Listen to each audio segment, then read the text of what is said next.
Greetings once again, my friends, and welcome back to Geek News, Reviews, and Opinions, the podcast where we talk the week's events in Geek for Friday night, January 18th, 2019.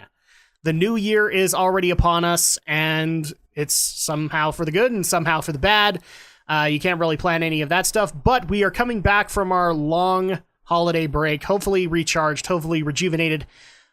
I am, of course, your host, Adam Mickelson, aka Drac. I hope everybody had an awesome holidays and a happy new year. For me, I got to have an amazing one just because I was able to spend time with family. I was able to recharge my batteries. I didn't have to worry about taking care of all the social medias. I didn't have to worry about taking care of all the YouTubes. It was actually a really amazing thing. And of course, I'm being joined by my usual panel of fellow geeks, fellow YouTubers, fellow content creators, fellow awesome guys in general. And if you guys aren't following them individually on their Twitter and everything like that, you should be, damn it. And we're going to start things off with Stephen Romney of Studio Ghost Utah, of From the Shelf, Rhapsody in Cinema, Monster Clash, and whatever else you decide to bring out with the new year. Stephen Romney, how you doing? Oh, doing all right. I mean, the holiday was pretty good, although I wasn't able to do as many year-end vlogs. If some people may recall, I did try putting up my attempt at unlocking the infinite rocket launcher that ended horribly. And so, yeah, it was pretty okay. I had to use a lot of the holiday, kind of the post-holiday stuff to focus on my day job, but other than that, can't really complain. Well, I mean, we all pretty much had to focus on our day job to some extent, and mine is taking care of kids. So, I mean, that's just going to be something you have to deal with. And of course, we're also being joined by the Shadow Blazer himself, Alex Short, who has decided to grace us out of the shadows just this once, out of all of the horrible lines and frustration and all the customer service that happens with the holiday season for him. In fact, he's probably the most Scrooge of all of us. Alex, how you doing? Yeah, because if there's anything I'm not today, it's recharged and refreshed. I'm running on about 3 hours of sleep and coming off of a 7-hour shift a couple hours ago, driving through the snow because somehow in a state where we frequently get snow, people still feel like it's okay to drive 80 miles per hour on the freeway or make sudden right turns and not really warn you. And so, yeah, I'm not exactly sunshine and roses today, and I get to go back and do it all again tomorrow. You're a touch perturbed, one would say. You're a touch perturbed. And I get to go back and do it all again tomorrow. Yay! Dedication, my friend. All right, and then we're also being joined by Brinton Volley of BPV Gaming. He's been on again, off again all of this year. He's been so busy with everything going on in his life, he finally found time to be able to spend time with the friends that he said they're friends, and he wouldn't spend any time with them, and it's just so depressing. Brinton, how you doing?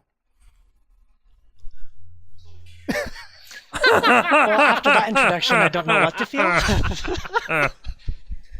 You know what? I probably wouldn't either. But there you go. Aside from the guilt trip that we just put you on, Brinton, how you doing? I'm doing pretty good. I'm happy with what I accomplished last year. I felt like I had a pretty good, solid 6 to 8 months, and then school and life kind of got in the way for the rest of the year. But looking forward to getting back into all of this, and I'm happy to be back. Yay! We're always happy to hear that, especially considering that this is the first episode of 2019. And you know what that means? Because we have this ongoing track record, people. You know what that means. It's time for us to talk about 2018. It's goods, it's bads, it's swerves, it's absolute knockout punches. We have to talk about them all. Yep, including the broken arms. Including the broken arms, and the broken legs, and the broken butts. Sorry, Alex. As in wounded pride. I'm sorry, but that's for those who didn't get it, that was a hashtag Logan Paul reference. So at this point, welcome to the best and worst of 2018. This is the best and worst of what 2018 had to offer. And we're going to go ahead and start this off right in our wheelhouse, and then we'll get into kind of this year on the podcast for 2018 and all of the insanity that we've had to cover. But let's start things off with the best and worst that we do usually, starting with games. So A lot of people are in debate this year as to whether or not 2018 was a good or a bad year. I would tend to say it was a good year considering the sheer volume of games that were coming out, but its quality, that's where it gets a little 50-50. And plus, it really depends on where you're looking, because of a weird quirk of psychology, a lot of people tend to remember the negative experiences more than the positive, since the negative stuff doesn't happen as often. Exactly. So at this point, we're talking more the sheer volume of games. That's where it was good, because there was pretty much at least 2 games coming out each month of the year. So you had something to look forward to. But when it comes to the quality, that's where we start to have a little bit of issues. And the way that I'm going to do this is because since there was such a quantity of games, I'm going to allow people to have up to a top 2. All right. So if you have 2 favorite games this year you want to be able to showcase, those are the ones to be able to do it. But obviously we kind of have a bit of an agenda today, and I'll go ahead and throw rules out the window because that's the way I do things. My number 2 was God of War. The new God of War that we got. It was amazing to be able to go through it. It was actually the game that turned me around on the character of Kratos. So I have to at least give it that level of credit. So that one was my number 2. And my number 1 is a tie. Simply because the way that I look at number 1s, especially in like my top 10s, is how much time did I actually spend with it and how hooked was I on the games. And in this case, it came down to 2 of them. Like these were 2 games that I had absolutely every problem putting down. Starting in January with Dragon Ball FighterZ, I had such a problem putting that down that how did I fix it, Romney? I bought it on Nintendo Switch. That's how I fixed it. Yeah. I bought it on Nintendo Switch, especially during those midnight feedings. It was really helpful to be able to have that. And then when July rolled around and I got Octopath Traveler in my hands. Holy crap, there is so much to be able to do in that. It's an RPG fans... I can't think of a better way to be able to say this. It's an RPG fan's wet dream, all right? There's so much crap to be able to do. There's so much story to be able to go and explore. There's so much. And it to me, personifies the concept of... I don't know how many times I've had this argument. I think you've had this argument too, Romney, where RPGs are dead. No, they're not. They're alive and kicking. And this is an example of how 2D JRPGs can still work in this current gaming atmosphere. So those are my games for it. Brinton, your top 2 games of 2018. So I went over all the notes that I took because I like to keep a notepad full of like the games that I personally have played under a 2019 release. Oh God, Romney, he has a spreadsheet. We have to take it away from him. No. I simplified it because it's the only way that I can recall at this point what I have played and what I've seen. And so a personal rule I give myself is that if it's a game that I played and not watched my husband play, then it will be considered for my best or worst game.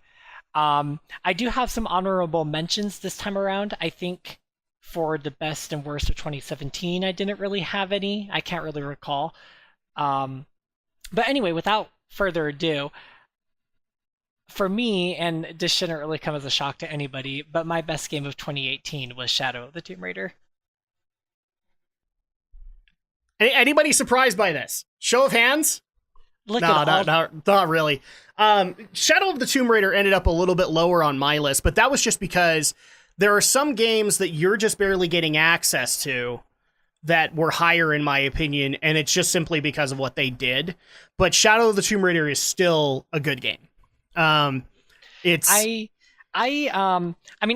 can get into it a little bit because I obviously found it to be my best game of 2018. I just super loved how everything that was built up into the story finally climaxed. I really loved how they took mechanics from both Tomb Raider and Rise of the Tomb Raider and expanded on it and even added in new things that added into this the whole theme of blending into the environment, blending into the jungle, becoming one to take down Trinity. I do feel like there were times that they could have implemented more of the newer mechanics into Shadow of the Tomb Raider, but overall, I didn't feel like I felt like it was just another improvement on top of Rise. Do I think that it's a better game than Rise of the Tomb Raider? I mean, no.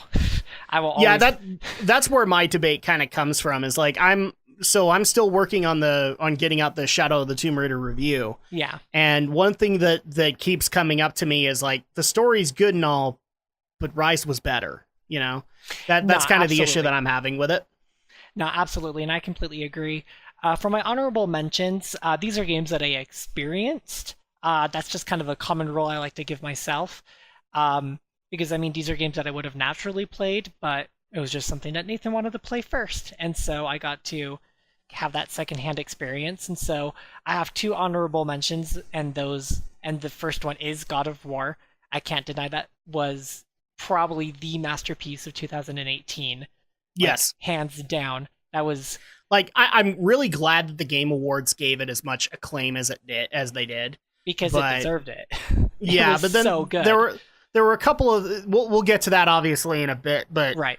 The one thing that bothered me was that when you had a lot of games that came out early on in the year that just kind of sold the year, as far as I'm concerned, and then you gave some awards to Red Dead Redemption 2. And in my opinion, look, Red Dead fans, don't jump down my throat. Red Dead had been out for 2 months. Mm-hmm. God of War had been out for 8 to 10 at that point, and there were still people trying to finish it. So that's one that I would point out. But you said there was another one on your honorable mentions too. Well, I mean, you segued it for me, Red Dead Redemption 2. Red Dead, yeah. So, I mean, I missed a lot of the game just because Nathan started playing it when he took a paternity leave, and so he would play it like he played a considerable amount when I was at work. I still got to see enough of the game to know what was going on and find attachments for certain characters, especially Arthur Morgan.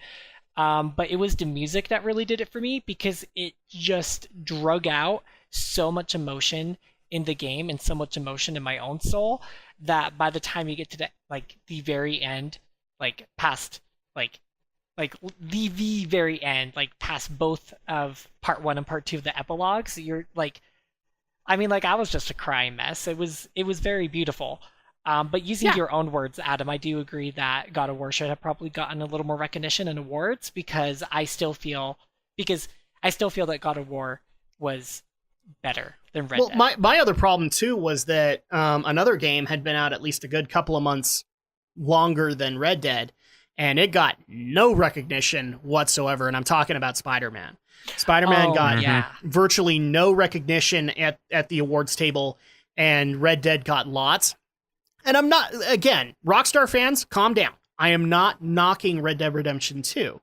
But by that point, you had already amazing games like Octopath, like God of War, like Spider-Man that had stolen the stage at that point.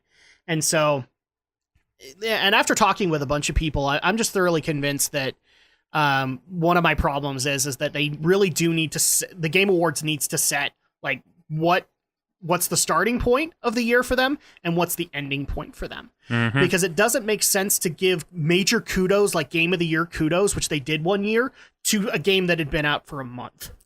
Yeah, you know? Especially given that you need to kind of have that time for someone to play the game, but then give it a little bit of time for that initial rush to wear off. Exactly. I completely 100% agree.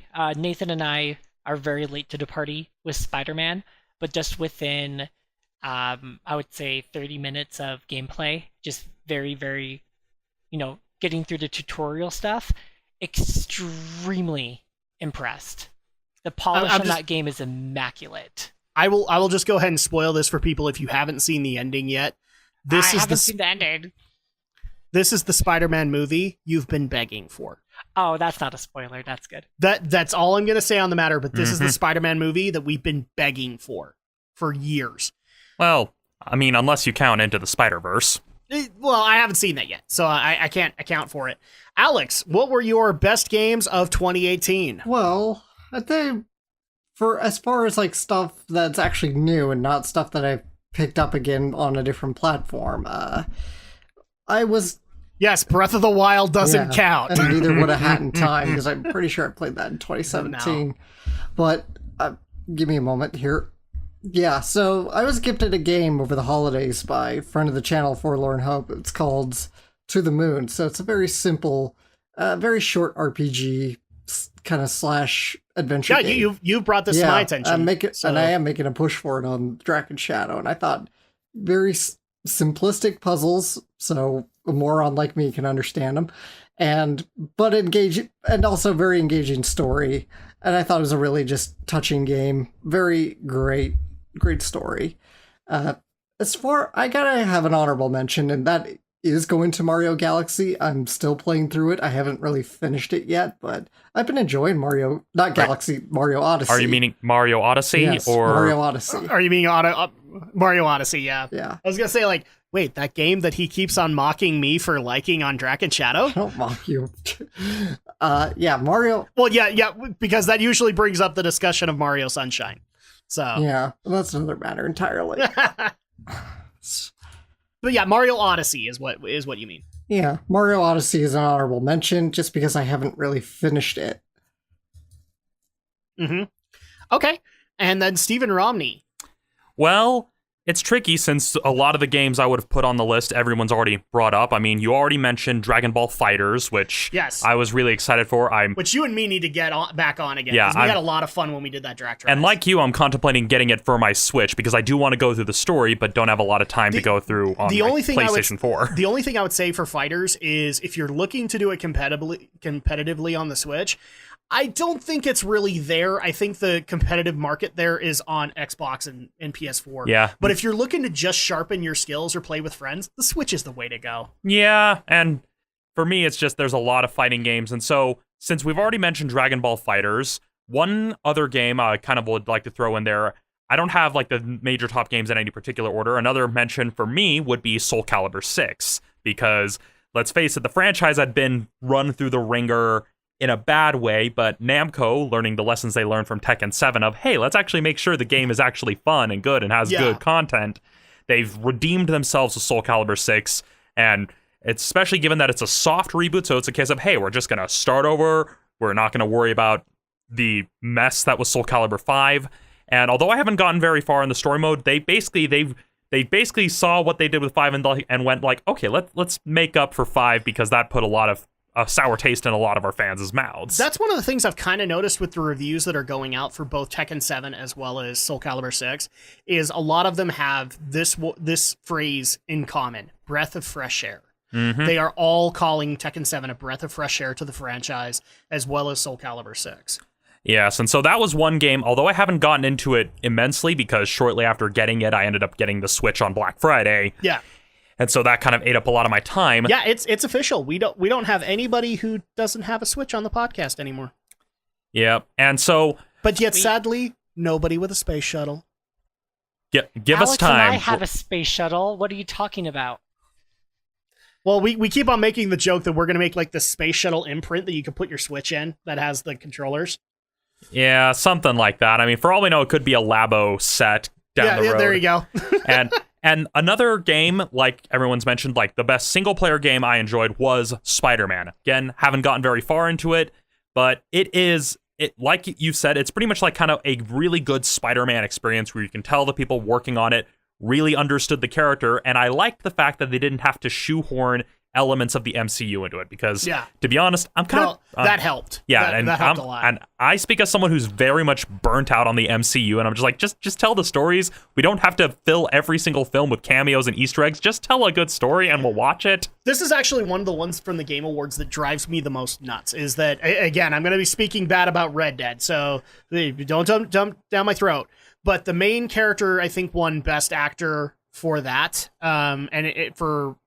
Actually, I think it went to Christopher Judge for God of War. Mm-hmm. And nothing against Christopher Judge. I love him. But I also wish that, I can't remember his name, but he played... Yuri Lowenthal? Yuri Lowenthal, who plays Peter Parker, is probably the best Peter Parker I've heard in years. Yeah, and it's actually not his first time playing Peter Parker, because he's played him on... I think it was one other game, but also on a TV show as well. Mm-hmm. Like, I recently watched the Did You Know Gaming about it, and they talked about how there were like other actors they were considering, and Yuri Lowenthal didn't expect to get the part, but because of the rapport he had built with Insomniac, they wanted to bring him back. But the other thing, too, that since I've gotten so much crap in all the anime stuff I've done this year, people have given me so much crap on my opinions of the character Sasuke, which is really what Yuri Lowenthal is known for. So I really wanted to at least have this acknowledgement that he did play a really awesome Peter Parker. Yeah, and people forget, voice actors, they have a thing that you'd like to call range, where they don't play the same character every time, unless you're Vic Mignogna post Full Metal Alchemist. But again, I'm not speaking any ill on Christopher Judge. He did amazing as Kratos. I look forward to the obvious sequel that's going to be happening very soon for God of War. Yeah, and one game I would throw in as an honorable mention, and that's mainly because it came out in December, would have to be Super Smash Bros. Ultimate. Yeah. Because it basically is the best of both worlds, where they did tighten up a lot of the gameplay and address a lot of the concerns people had with Brawl, but they also made sure that it had a good, robust single-player experience. I'm still making my way through World of Light, because I unlocked all the characters the old-fashioned way and just played classic mode a bunch of times. I just find it funny that we bring this up because we literally started the year and ended the year on story modes that involved evil clones of your heroes. Yep. And having to go through a map to take care of them. And honestly, one thing I'm still proud of, which is why Smash is an honorable mention, is I was able to clear classic mode on the highest difficulty with frickin' Jigglypuff. Nice. All right. So Oh that yeah, I means remember that, seeing that. That was pretty impressive. that I was means proud of you. crap. We're gonna get requests now for us to try and dethrone Romney again. This Yeah. might be something we have to tackle in a few months. But moving on, so we've talked about the best, and just to kind of keep a momentum here, it's time to talk about the worst. So the worst games of 2018. What were the games that outright infuriated you? I'm going to restrict it though. Actually, never mind. I'm not going to put that restriction on. I was going to say you have to have played the game, but no. If there was a game because of its controversy that frustrated the hell out of you, then you're more than welcome to be able to put that out there. As far as games that have outright frustrated me, there really isn't a whole lot. A lot of this year has been fairly good. It's just unfortunate that a lot of the controversies that surround them has really kind of mucked up the water as far as I'm concerned. And so for the first one I've got to say is Diablo Immortal. I know that this is going to get brought up later on too, but Diablo Immortal actually had an amazing premise put to it, with 20 years of storytelling that you could have done.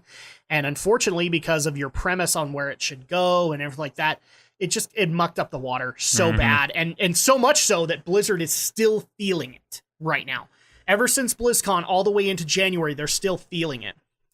And then the other one that I'm going to bring up, which is more of an honorable mention, just simply because it wasn't a bad game, but the controversy that surrounded it made no sense, which was Kingdom Come Deliverance. This was a game that, by any stretch of the imagination, it's a Skyrim knockoff, okay? I know that there are going to be some people going, there's so much more to it. I get your argument, but I'm trying to simplify it for people. It's a Skyrim knockoff because it's a first-person RPG fantasy setting kind of deal.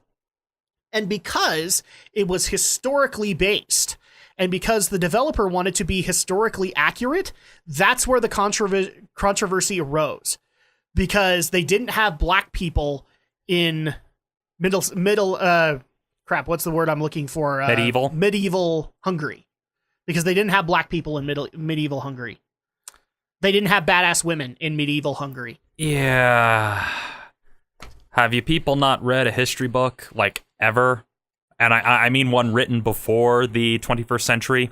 Yeah, exactly. I mean, at this point, this is what they decided to do. This is the story that they wanted to tell. And frankly, it's that company's right to be able to tell that story.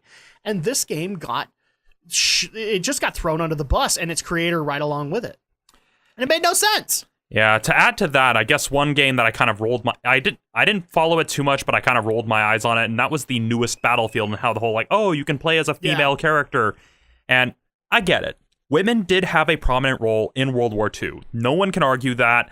There are women who actually went and fought. Then there's also what the efforts women did on the home front. That's why you have the famous Rosie the Riveter poster. In 2007, I think it was 2007, we literally had a game based off of burlesque, women who are burlesque dancers that were part of the French resistance, I believe, in World War II, that gathered information for the resistance. Okay, there were badass women. I completely agree on that. I don't think that there's any history book that would deny that.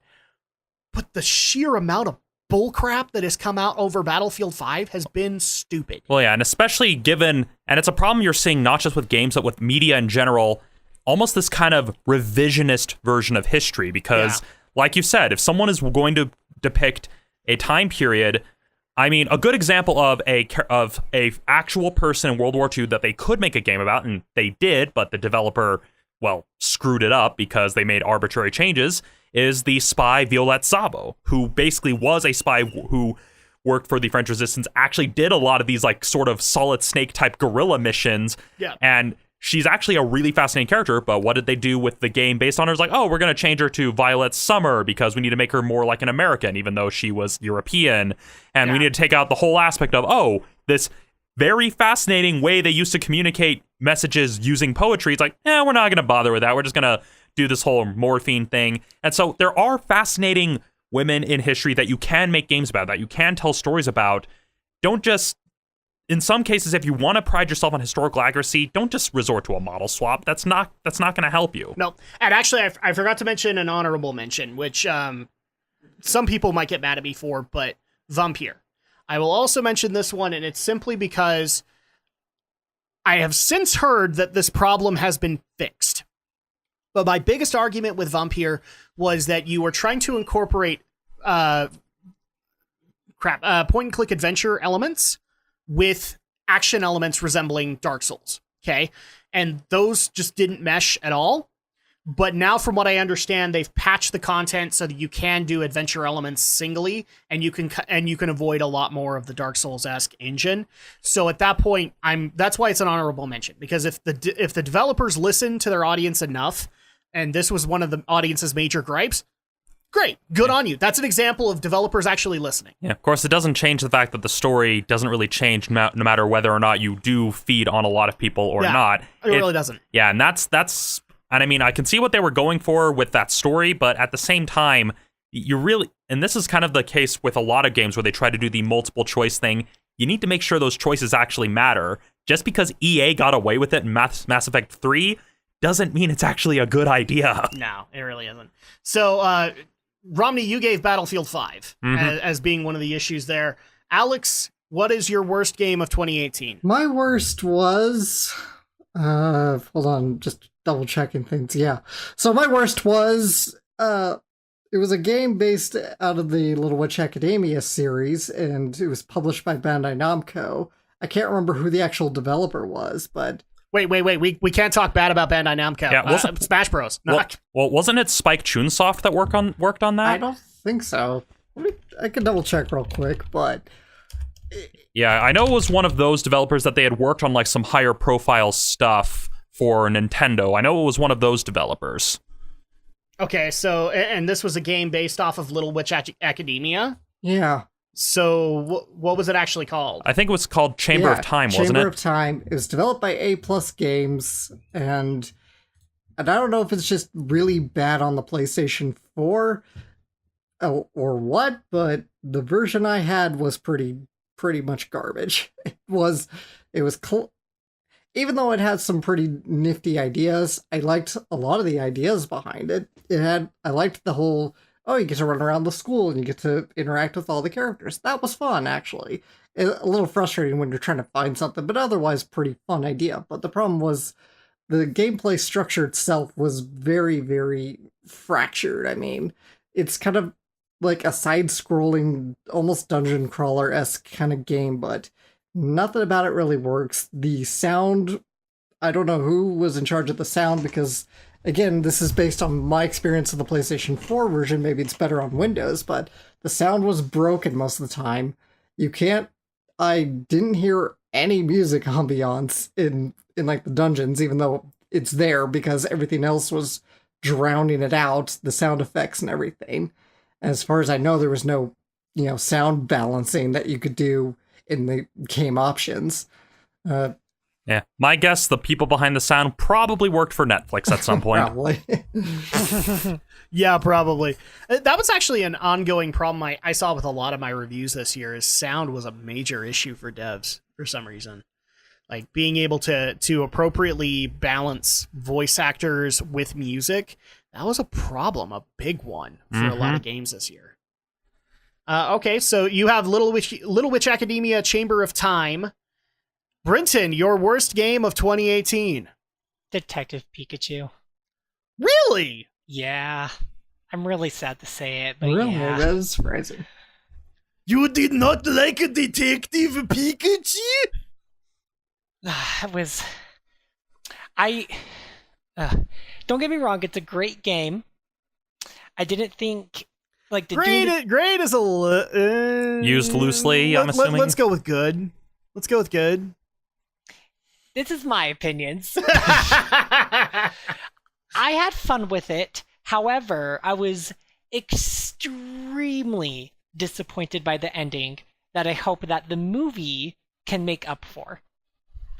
I will say this, and my review technically isn't out for Detective Pikachu yet, but I'll say it out front. I found Ace Attorney way more entertaining. Like if I have to compare the two franchises, Ace Attorney is so much more entertaining than it. And I think part of it is that with something like Pokemon, you kind of have the story stuck in this case where we have to keep to an E rating, whereas Ace Attorney kind of was allowed to grow into the T rating when the most recent games actually have an M rating because they realized, okay, well, they kind of knew their audience better, whereas trying to ascribe that sort of format to Pokemon where they want to make sure you're keeping it kid-friendly, it can make it difficult from a storytelling standpoint. I know that's something that authors who tried working on stuff like Encyclopedia Brown and even Nancy Drew and Hardy Boys, which are meant to be kind of all ages books, run into those same issues. That's why every Hardy Boys mysteries is always, it's random smugglers. Exactly. So there you go. So we have the worst games of 2018 and we have the best.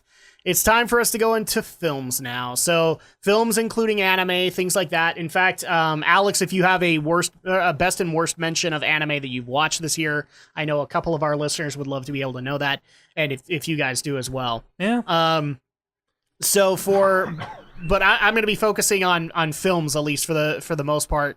The best movies of 2018. Again, I'm going to give you a top 2, but we're not going to go much further than that.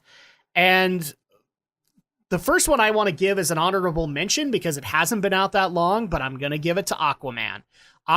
It was a lot better than any of us predicted it was going to be, especially considering that it was DC.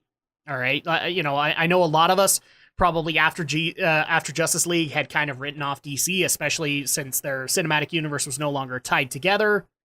Although Aquaman has some weird hiccups in it where you get a feeling like Justice League hadn't happened yet. And then they reversed on the decisions they made. But overall, it actually was really good and really refreshing.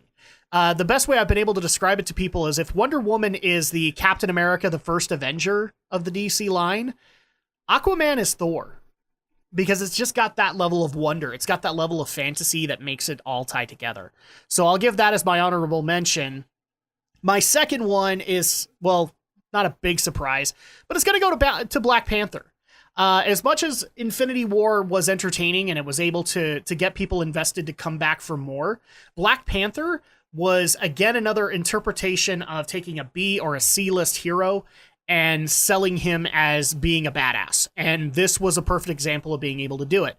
I know that this movie has had tons of hype around it, including major Oscar pushes and everything like that. And I'm okay with that somewhat, but Black Panther earns it. That, like, if this was Infinity War getting pushed, everybody like, oh, it's just Avengers and all that. But no, Black Panther earns it. They had a compelling enough story. They had a compelling enough visual and auditory elements that it works. So that's my number 2, but my number 1 has to go to Incredibles 2. Jiminy Christmas, that was an amazing movie to be able to go and watch. I know I do a lot of superhero movies all the time, but for crying out loud, the main big superhero of the movie was a stay-at-home dad. And how can I not relate to that, people? Because I work from home and I take care of my kids. And so I love the fact that Rob Parr was made a stay-at-home dad and he was in support of his wife. And they did so much awesome with that movie, including just bringing the Incredibles back to the mystery and allure that the first movie provided. It made me excited for a third one if they ever get around to it. I don't know if they're going to do it or not. But yeah, Incredibles 2 was my best movie of 2018. Brinton, your best movie of 2018. My best movie of 2018 was sorry, I'm looking at my notes. Ralph Breaks the Internet. Okay.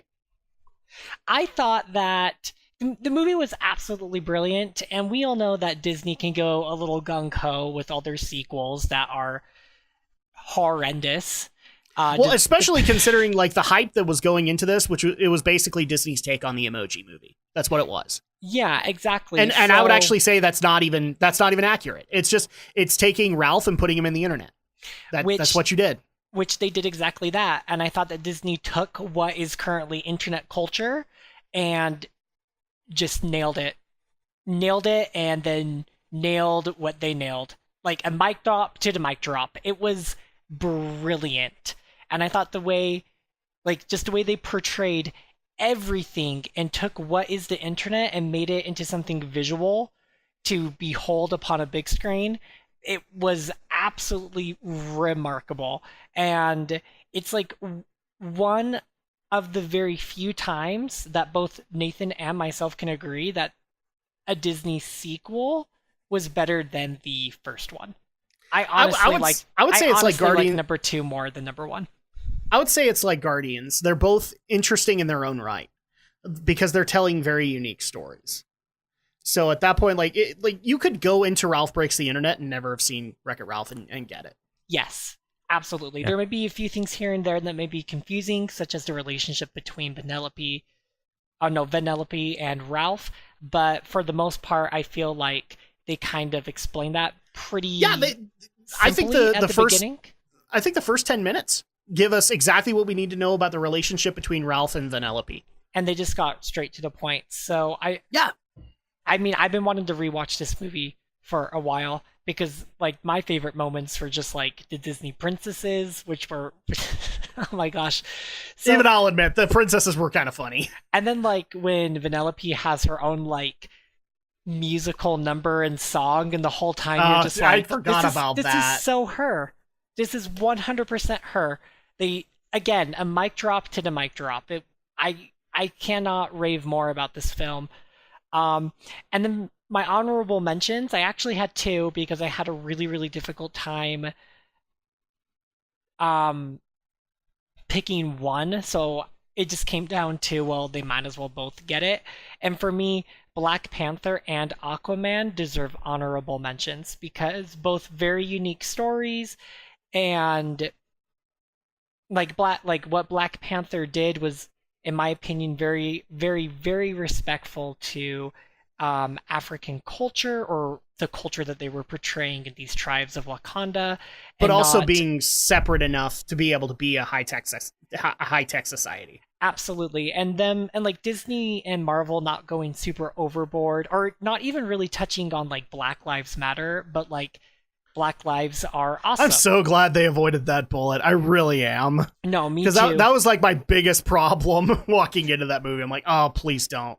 It just was, I felt like the movie was extremely respectful in regards to just African culture. And then with Aquaman, what I've been telling people, just very simply, whatever they figured out with Wonder Woman and whatever they figured out with Aquaman to make those 2 individual films some of my in my opinion, the best and my favorites from the DC cinematic universe, they need to continue applying going forward into the rest of their films. And I think DC will finally make their breakthrough.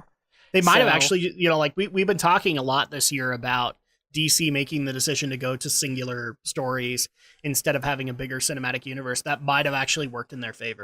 I completely agree. And so my fingers are crossed for Shazam. I'm really, really hoping it turns out as good, but I mean, I'm glad you are. I'm still kind of worried. The trailers are kind of hokey. It was like, I've been going into these films without really any expectations, because I mean, one of my biggest follies was, oh, Batman versus Superman, this movie's going to be awesome. High expectations, leave disappointed. Yeah. So I can't really go into a DC movie with high expectations or any at all. So that way I can leave feeling satisfied with the amount of money that was spent on the movie ticket. But with Marvel, like they've established themselves so well that I can go in with high expectations and feel satisfied regardless of what I watch. But of course, that's just my opinion. So that's my best and my honorable mentions. All right, Alex, your best movie of 2018. Oh, this is kind of pretty tough. Well, I'd say my best personally would probably go to, probably go to Mamoru Hosada's Mirai of the Future, or Mirai to Mirai, or just simply Mirai. There's like 20 different titles for it. But it was visually quite impressive as a film. The classy hand-drawn backgrounds, and again, I feel like if you really related to the parental issues seen in Incredibles, then you're really gonna relate to this because it has a lot of the same ideas and themes. So, admittedly, I just kept thinking more about him while watching the movie because I'm like, my God, this is what he has to deal with 2 kids in his house now. So in that sense, it was a very relatable film just by proxy of that, but it was also just an enjoyable story overall. Yeah, but Bob gives me super strength. He makes me feel like I'm more than I am. No, I'm kidding. But we'll see if we can make that work. Okay, so Mirai no Mirai and Stephen Romney, your best. Well, I'm going to kind of split it into 2 categories, one for animation, one for live action, because I didn't see a lot of movies this year, but the ones I did, I was very like discerning as to which ones, like, okay, this is one I feel like spending the money on.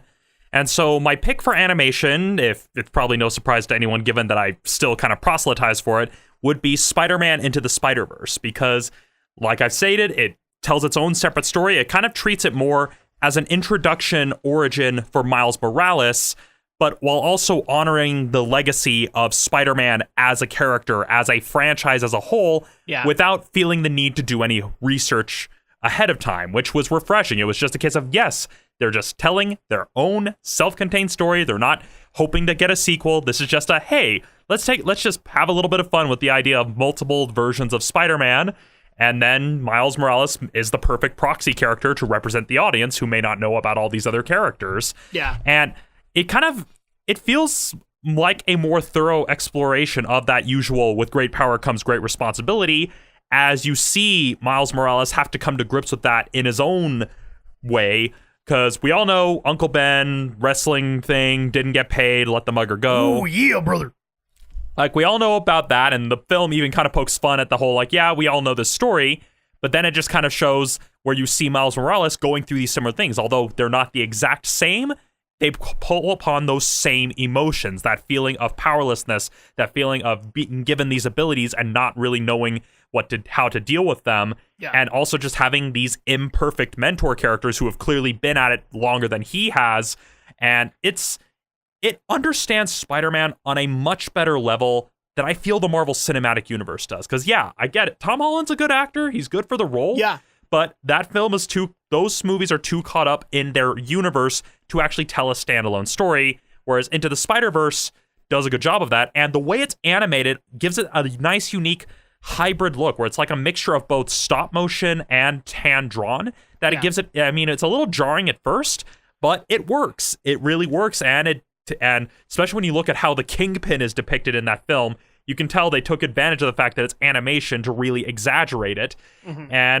And so that's my pick for best animated movie of 2018 that I saw. And you're not the only one that's I mean, we've been getting listeners on Draken's Shadow that have been screaming to us, please go see Into the Spider-Verse. Well, yeah, spider sonas are now a thing. That's how much of an impact that film has, is that now you have people making spider sonas. Yeah, so at that point, like, I don't know, Alex, maybe we'll need to see it in our spare time or something, but that's been getting recommended a lot. But what's the second category? All right, now this category is for live action, and again, it's a film not a lot of people, at least in our oeuvre, would have seen, but I personally enjoyed, and I was happy when I saw it, and that would be Creed 2. Many people may recall, I was a huge fan of the first Creed movie with Michael B. Jordan. For those of you who don't know, it's basically the sequel to the Rocky movies, where it's Adonis Creed, son of Apollo Creed, being trained by Rocky.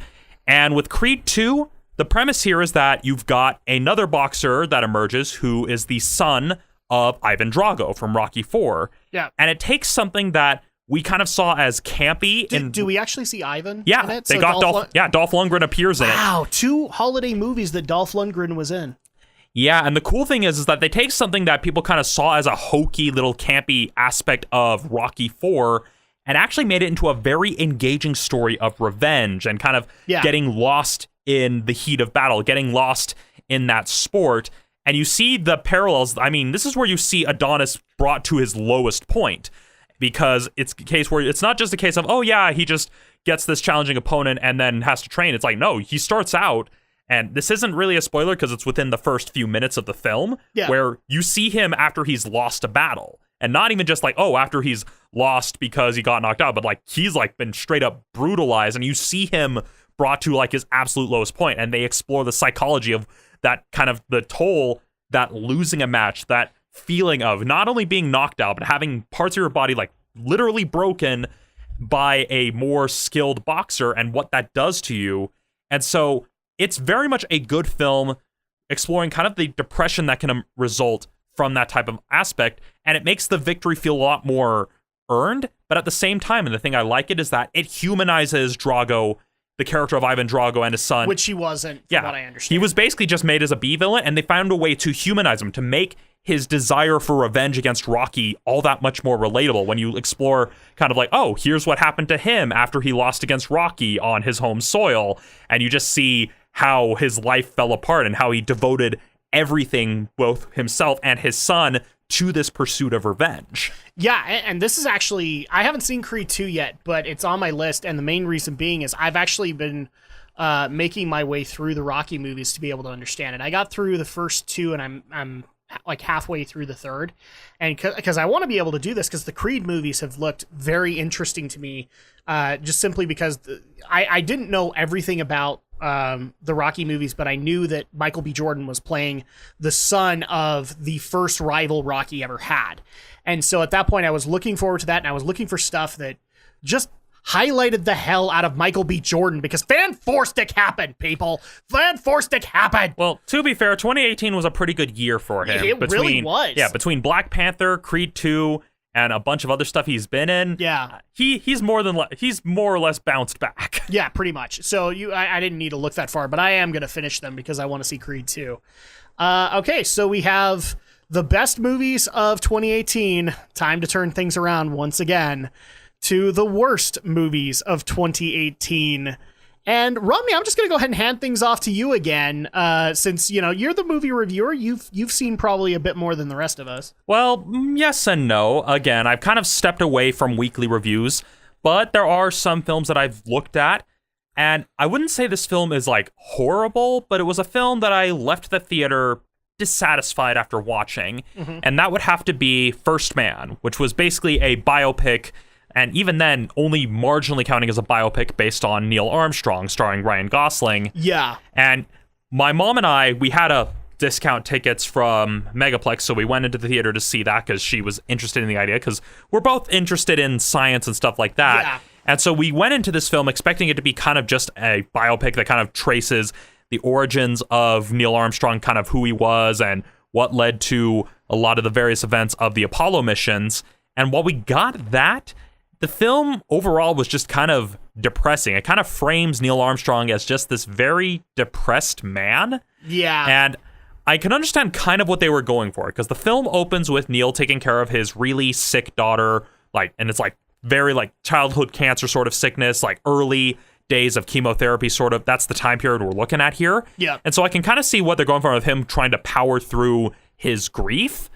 But the film never really hit those moments of triumph, per se. It always just kind of kept this somber tone throughout.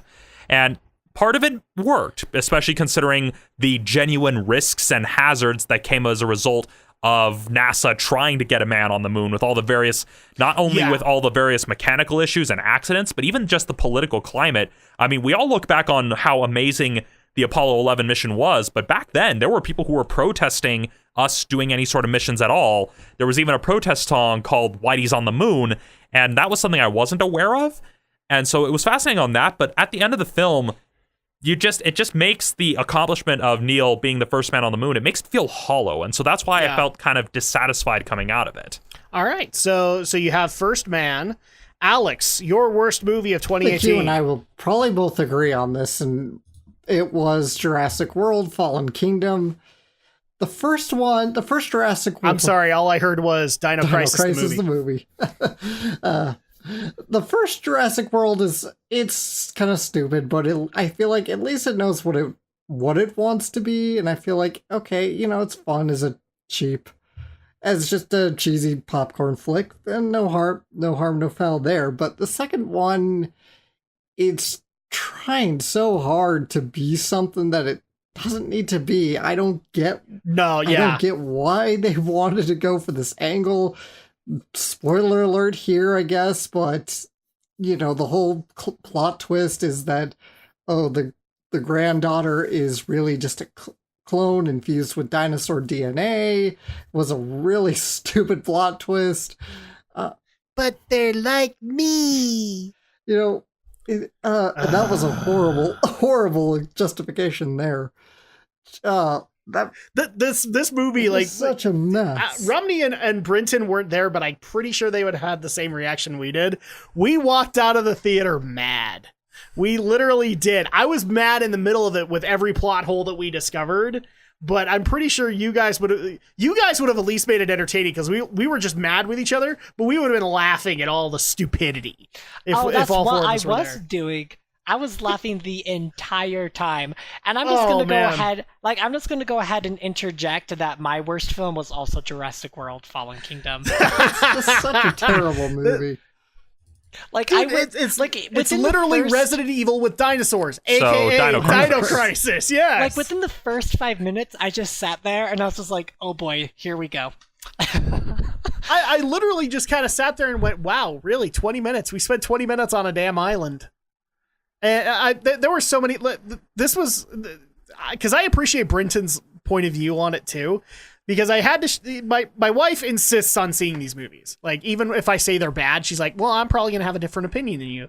And since I literally kind of base my channel on that, I can't necessarily disagree with it. And when I watched it with her, that was my reaction. I was laughing at how stupid it was getting, but I saw her just slowly getting frustrated by it, and you're just like, Sorry, yeah, that you should be frustrated. This is stupid.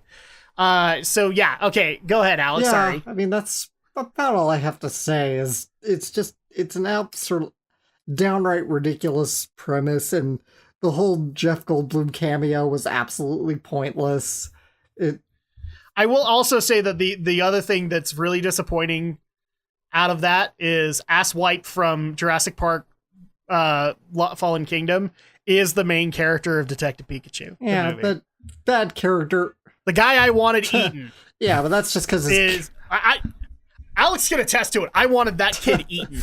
Yeah, but the other one I was okay with. She was stupid, but this one I wanted outright eaten. I mean, I think we all did, but I don't think we can hold the shitty character writing to the actor totally much here. He might be fine in Detective Pikachu. We'll see.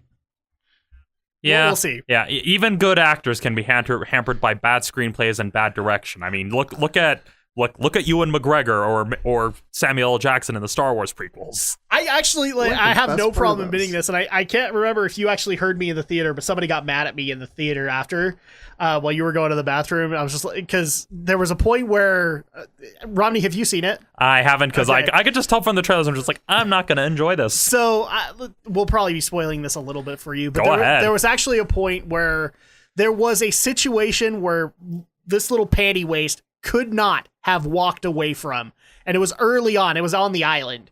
He could not have walked away from, and I was just like sitting there with my popcorn ready going, he's gonna be eaten and I'm gonna be so happy about it. And this situation got progressively worse and worse and worse, and he still escaped. And it's like, fucking SJW panty waste, fucking Allosaurus, you couldn't get the job done. And I actually got, like, while you were in the bathroom, Alex, I got yelled at by one of the other people in the theater. You actually yelled out? Not yelled at, but talked out. She's like, don't yell in the theater. They actually looked up at me and was like, yeah, he was a panty waste too, and we understand that, but you were yelling in the theater. I was like, yeah, it probably wasn't worth that. But yeah, I was pissed. Like, this was the one guy I wanted eaten, and I would have gotten such catharsis by watching him get eaten. Never happened. Never I'm did. so sorry. All right, so Brenton, now that Fallen Kingdom has been brought up, do you have a runner-up?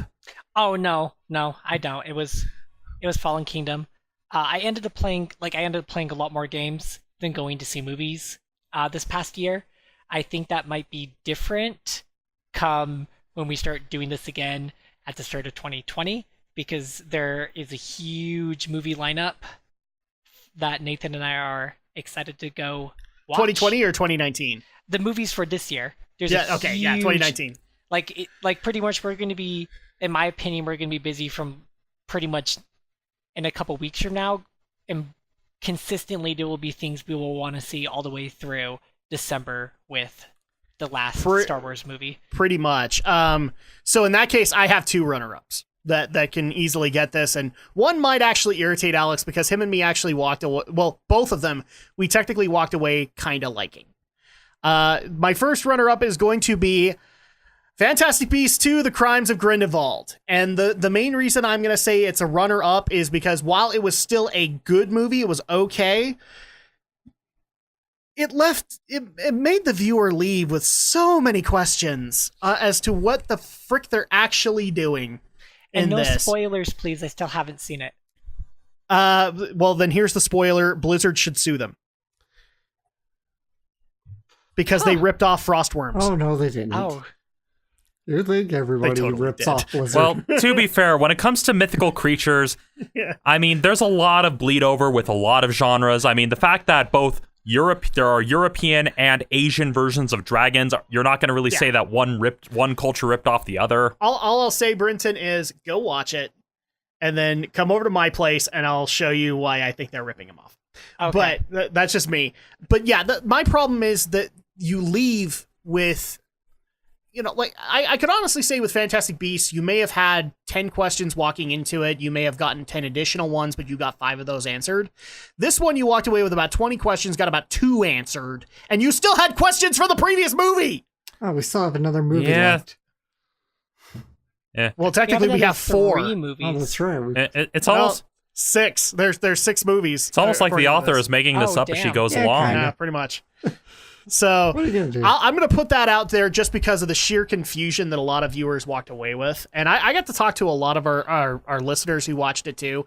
And actually, they didn't get mad at us, Alex, but they did want to point out, like, you missed this confusing part, and you missed this confusing part, and you missed this. And so at that point, I could totally relate. Like, you walked away from that film utterly confused.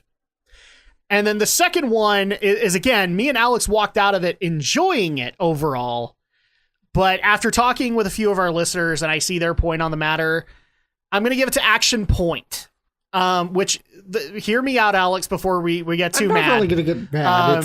If you look at it from a particular perspective, it is Jackass the movie with a story. Pretty much, yeah. That's how I see it. That's what it is. Like, if you were dealing with an older Johnny Knoxville trying to tell somebody who's going to start up a new Jackass series all of the escapades that he went through, this would be it. Action Point would be that movie. That probably was the pitch was, oh, it's Jackass, but we're telling a story this time. Oh yeah, and everything crappy happened to Johnny Knoxville in it. So at that point, like, yeah, it's Jackass the movie. Yeah, I mean, it's. I'm not going to get mad because it's not like I totally revere Action Point as an underrated gem. No. It's just I kind of get what the movie is. It's just basically another. I mean, It's here's Jackass the bottom based line. on a real theme park.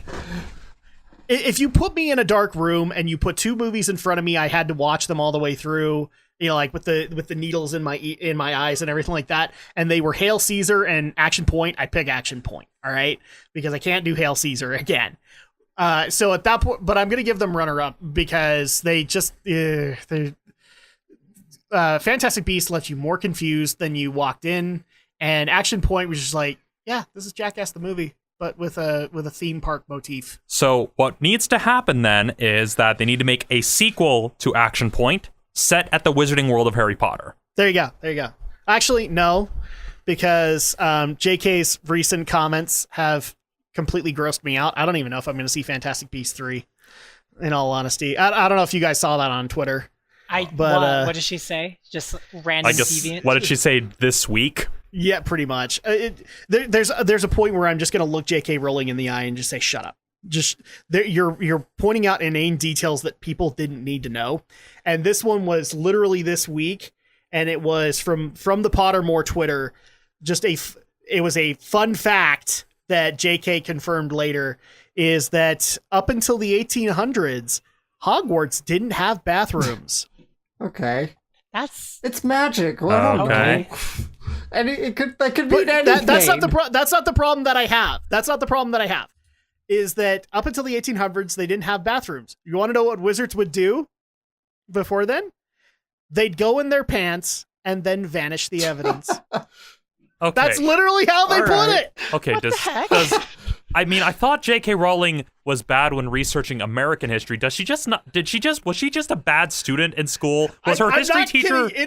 In the tweet it actually says they just go and then vanish the evidence. Yeah, Rob, honestly, I wouldn't say that she was a bad student, because she actually was a brilliant student. I think she's just losing creativity. yeah, I mean, honestly, because I think she's just getting gross. maybe this is just all part of a false flag operation of people keep asking me this stuff on Twitter. I'll just make up nonsense so that they'll stop.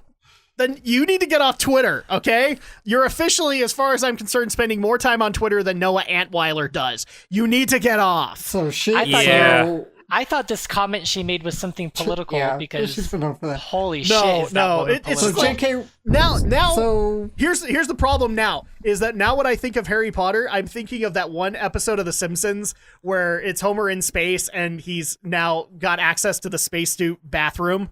And so it's like, I could even go to the bathroom in this. And he's just got that pleasant look on his face. I don't remember that at all. Now I'm Must not be picturing in Harry Potter syndication. doing that.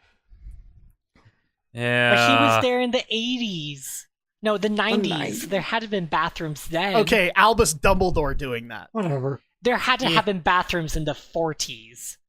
well, yeah. I mean, when you really think about it, I mean, I look at this when you just consider the way plumbing was back in the past before indoor plumbing was a thing. I'm just like, could you not have just said they used chamber pots, because that's what was used back then? Yes, because it's a castle. Like, you could really say, oh, they use chamber pots and they would use house elves to carry it out. Boom. Much more reasonable. But now That makes a lot more Yeah. sense, and I feel like that's And when pertaining to IGN actual covered this, lore. that was actually the joke that they made, is like, well, now we know why Salazar Slytherin was so evil, because he had crap in his pants all the time. Yeah. So chalk up. Yeah, So J.K. honest- Rowling and Elon Musk, two people who just need to get off Twitter for a while. Can we add Noah Antweiler into that too? I guess is even still Yeah. on Twitter. Yeah, he is. He spends like 20 hours on it. Jeez. Like every day. I'm so glad to know this conversation devolved to talking about poop. Yes. Well, I mean, it has to eventually. I'm No. a parent. Like the book Well, says. I mean, everybody it could- poops. It could be worse. Could be worse. Although, weird tangent, it does kind of lead me to want to go into kind of the best anime thing, because there is one anime series, like, it's off topic, sort of, in the sense of how it relates to poop, but because of the comedic tangents, Exactly. well, I don't even know what J.K. Rowling is. yeah, speaking of random interruptions and non sequiturs, my pick for probably my favorite anime of 2018 would have to be Pop Team Epic, because it was just that nice bit of random silliness that after a really bad day, it just baffles you into confusion and makes you forget why you were bummed in the first place. And so that was an anime series I enjoyed this year, was Pop Team Epic, because it's just that nice bit of silliness that is just so out there, you can't really ascribe logic to it. The best anime that I can think of, it's going to be a tie, is My Hero Academia, because I finally was able to get into it, watched 3 seasons of it. It was amazing. Yay! And, I'm happy if- to hear that. It finally worked out. Like, I don't know how many times I'd watched like the first maybe 2 episodes and it never kicked, but this time it did. And I don't know, maybe it was just because it hit all the right notes at the right time. But finally, I am a My Hero Academia fan, which some people in the 12 Days of Anime got mad at me for. It's like, oh, great, another person mentioning My Hero Academia. And then the other one that I'm going to bring up is kind of an honorable mention, is Food Wars, the third season of Food Wars, just because, oh my gosh, this shoujo ichi anime, I think is what its original classification is, just got a whole lot of shonen in it. and we had a full-on war in the Food Academy, and it actually got really interesting to be able to watch. It's almost like it's a Shonen Jump title or something. Yeah, something like that. But it actually had engaging enough plot lines that it kept me entertained throughout all of it. And season 2 kind of had issues keeping my attention. So there you go. Best anime for either Brinton or Alex? Well, I would also add My Hero Academia for myself in that list as well, but another one where technically the first season didn't come out in 2008, its second season did, but it's something that Nathan and I found on Netflix, and we thought it was just incredibly ridiculous and entertaining. The Disastrous Life of Psyche K. It's a gag anime, and it's just about a high school student who has psychic powers, and he just consistently breaks the fourth wall the entire time. So it's Deadpool the anime. But without, Except it's like Deadpool the anime, except the main character is more deadpan. All right. Yes, exactly. It's so good. I, super recommend it if you just need, a good laugh. Okay. Alex, what about you? I'd say my favorite out of the year, or at least one of them in the top tier, well, it was Gothic, and even though it's a few years old, I just barely picked up the Blu-rays from Funimation early this. Well, I picked them up late last year, but I only watched it this year, and I thought it was just a really great show and a really compelling drama there. So that was a really good show for me. I know there's going to be probably some listeners who would love to know my opinions on the movie Liz and the Bluebird. Unfortunately, I didn't see it. There were no screenings in my area, but I got the Blu-ray on order for March, so it's coming. You'll have to wait till March to find out. All right. As much as I would like to be able to go into worsts here, I'm trying to keep us on a schedule at least a little bit, and we have some other things to discuss. So we're just going to go ahead and move on into that, which is 2018 on the podcast was a roller coaster ride. And for most of that point, it was positive for some and negative for others. Now, granted, we had a lot of life events actually happen for everybody on the podcast, but while we were dealing with all this stuff, some things were good, some things didn't make any sense, and some things were just outright stupid. And so this is just going to be an hour where we discuss things that highlight out to us. I'm not necessarily going to say we do positive first or negative first, but it's just stuff that stuck out for us. And unfortunately, I hate to start things off negative, but I mean, the thing that sticks out for me throughout most of 2018 is YouTube. Just all the crap that happened on YouTube. Even when I was on an absence to take care of a brand new daughter, YouTube was still losing its collective shit. I mean, anything from new policies being implemented that hurt us more than it hurt any of the creators it was intended for.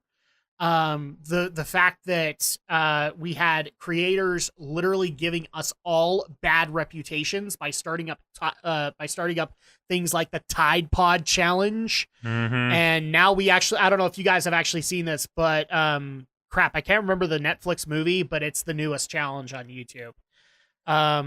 Where it's basically, oh crap, I can't remember its actual name, but the challenge is you have to walk around in the world blindfolded. Oh, Bird Box.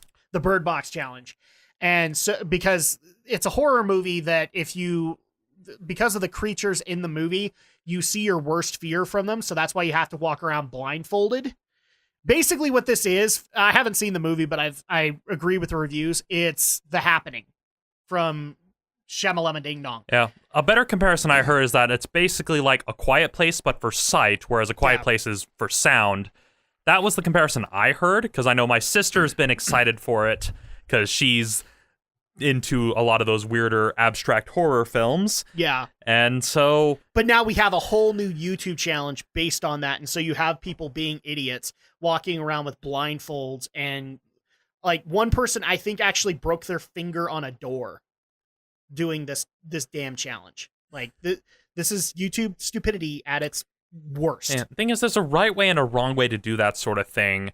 And again, this is me slipping into kind of my own experience, because although I didn't do it as part of this challenge, there were times where I've had to do exercises blindfolded, back when I was training in Kung Fu, specifically Wing Chun, that was a drill that they would have us do. They would have us take our sashes and wear them as blindfolds, or we would close our eyes. And the idea is that we had to kind of get used to sensing and being able to react to an attack that we couldn't see. Yeah, but there's a premise to what you were doing. Yeah, like there was this an has actual none. Yeah, there was like an actual control. There was measures in place. And so if people are going to try, walking around blindfolded, you got to take the necessary precautions. Yeah, no, this was like the one video that I can point out to people is this was two women in like they're my age in a mall parking lot, going around the mall parking lot going, I can't, I have to touch everything. And then they would do stupid stuff like trip on tires. Yeah. That's what this is. That's why I'm calling it stupid. But I mean, the biggest take the cake as far as challenges is the Tide Pod challenge, because you're literally killing yourself. Yeah. But like other things that irritated you guys on YouTube, like I could go on forever on all the stuff that irritated me, but other stuff that you guys dealt with on YouTube or that frustrated you. Well, it's hard to pick just one. Oh no, I'm just this is a conversation here. Well, yeah, so, I'm scrubbing my brain trying to find like examples. I guess the closest thing, it kind of falls under the drama category, and I'm probably the only one who followed this because I'm the guy who watches martial arts videos on YouTube on a regular basis. Yeah. But to give context, there is this YouTuber named Master Wong who posts a lot of videos that he kind of calls Tai Chi self-defense, demonstrating like how to use Kung Fu techniques against particular techniques. And he did some videos where he demonstrated how to get out of a rear naked choke. But the way he would have his partner do the choke wasn't actually a good choke. To kind of describe for the listener, they would have like an arm around the neck, but then they would have the other hand on holding the head from the top instead of pressing on the back of the neck like an actual rear naked choke. Yeah. And so another YouTuber named Ramsey Dewey, who is an MMA coach in Shanghai, China, but he was born and raised in Idaho and went to train and now teaches MMA in China, did a video where he basically broke it down. It's like, oh, here's why this choke doesn't work, and here's why these defenses he demonstrates don't work. And naturally, because of, he was very respectful, very constructive, but then Master Wong, pardon my language, Master Wong lost his shit and basically started posting this response video that's just like, oh yeah, these guys don't know what they're talking about because I teach martial arts for the streets. And everyone's just like, dude. Do you need to take those skills to the streets? Well, that's a whole separate debate. And so the way it all played out, because you just see Ramsey Dewey being nice and respectful and kind of like, hey, I'm not disrespecting the guy. I felt he was teaching a flawed technique, and I wanted to make sure that people understood that, hey, if you try some of these things and you're in an actual situation, you could actually do more damage to yourself. But then you've got, and it kind of was part of just this ongoing war you've got between MMA practitioners and aficionados and proponents of traditional martial arts, because I saw this on a smaller scale with another channel I follow called Martial Arts Journey. He was initially called Aikido Xiaolai because he was an Aikido instructor who, over the course of 2 years, slowly fell out of love with Aikido and started basically questioning what he had been taught and doing pressure testing. And yeah, it was dumb. But it was kind of the dumb that everyone watching it kind of knew. Everyone just like, okay, one is clearly acting like an idiotic man-child, and the other one is being respectful. That would probably be kind of a low point, but at least it didn't devolve the way things like the Tide Pod Challenge did. It just kind of just shows that even within the martial arts community, you have people that are just really dumb. But you want to know what that also reminds me of? That's been happening all year on YouTube. Pretty much 80% of the conflicts that have been covered on YouTube. Mm-hmm. Like, who's the one that PewDiePie's been in a subscriber war with recently? It's hard to. I know he like feuds with somebody every so often. It's hard to tell. But I wouldn't call this a feud. It's a race against. I wouldn't call it a feud between them either. It's because YouTube has imploded it that way. It's people trying to, I don't know, it's the idea of Rage Against the Machine, kind of like, oh, it's the YouTuber versus the anonymous faceless corporation. I can't remember the exact name. It's an Indian music channel that is in a race for the top spot of subscribers. But now Jack Black has thrown his hat into the ring, so. Yeah, now we have that problem now too, where Jack Black is going to make a gaming YouTube channel. Yeah, and then Although one kind And of he's totally not going to get support from YouTube, right? yeah, I mean, and one kind of to kind of dovetail that, it reminds me of all the crap that came out in the wake of the Logan Paul KSI boxing match that happened a while back just as Logan well. Paul in general this year. Yeah. I And- haven't been paying attention to him at all. Yeah, like I only knew that there was a boxing match that he was in because people were making jokes about it, and so I Yeah. looked into it. I haven't actually seen the match, but from what I heard, it was like part of a thing where like Logan Paul and Jake Paul went up against KSI and one other person. And from what I've heard, I know with KSI, although he did some real serious damage to Logan Paul, he lost the match by decision. But Logan Paul, and the jokes people kept making is like, oh, well, he literally had a bloody nose because he was declared the winner. And after, having his face punched in repeatedly, after being declared the winner, announces a new clothing line with the bloody nose on his face. Yeah. As if that's something you would do after a boxing match. Because of course you would, right? Right? That totally makes sense, right, you guys? Yeah. Right? Yeah, Yeah. well, I'd like to Why see what would not? happen if Logan Paul decided to go up against Conor McGregor. Now, that would be something I'd want to see. Let me put it this way. I am so sick and tired of seeing Logan Paul being mentioned in any video that when we actually had a video that said that he is, quote, considering leaving YouTube, which I doubt. No, he's not. But at that point, it's just like, I saw that and went, good riddance to bad rubbish. Like, that's literally my response to it, because how many smaller YouTubers has Logan Paul made look stupid? Has made them look absolutely deplorable to other people. Not to mention setting back USA and Japan relations back by a good 10 years. If that. I'm kind of surprised we didn't have a diplomatic incident because of it. But yeah, so Logan Paul is another one. Like, but you also kind of brought up, like, YouTubers have been at each other's throats pretty much a majority of this year. Mhm. And a couple of examples that we can throw out is YouTube versus Philip Mewson, granted for good reason. Mhm. But, as soon as Philip Mewson said he was coming back to YouTube, wow, he got hammered by like 30 plus channels. And let's just say, for the sake of argument, if Philip had learned his lesson, there's no way he would have been able to do anything on YouTube after that. He had 30 plus gaming YouTube channels all on his throat, kind of Mhm. thing. All begging for just 1 inch on his throat. Yeah, of course, it doesn't help that he basically was, being like, oh, yeah, I've had time to reflect, but not actually acknowledging anything. Or another one that got brought up to us a lot this year was the Mundane Matt situation, which, again, granted, it has its own nuance and its own kind of flavor to the situation, but do you honestly see Mundane Matt doing anything on YouTube after Unfortunately, that? he's There's coming. there's nobody who would give him a chance at this. Unfortunately, Mundane Matt's back in the I news. would be surprised if his local coffee shop gave him a chance after this. Sorry, Alex. I'm just saying, Mundane Matt's back in the news. He's kind of trying to fight back against. Oh yeah, no, he's denying it now. Yeah. He's just like, nah, I'm not apologizing anymore. You guys have all been dicks. Despite the fact, Yeah. And part of me is like sitting there going, you know what? I'm glad for you, Mundane Matt, because the way that you got approached, you basically got publicly lynched on YouTube.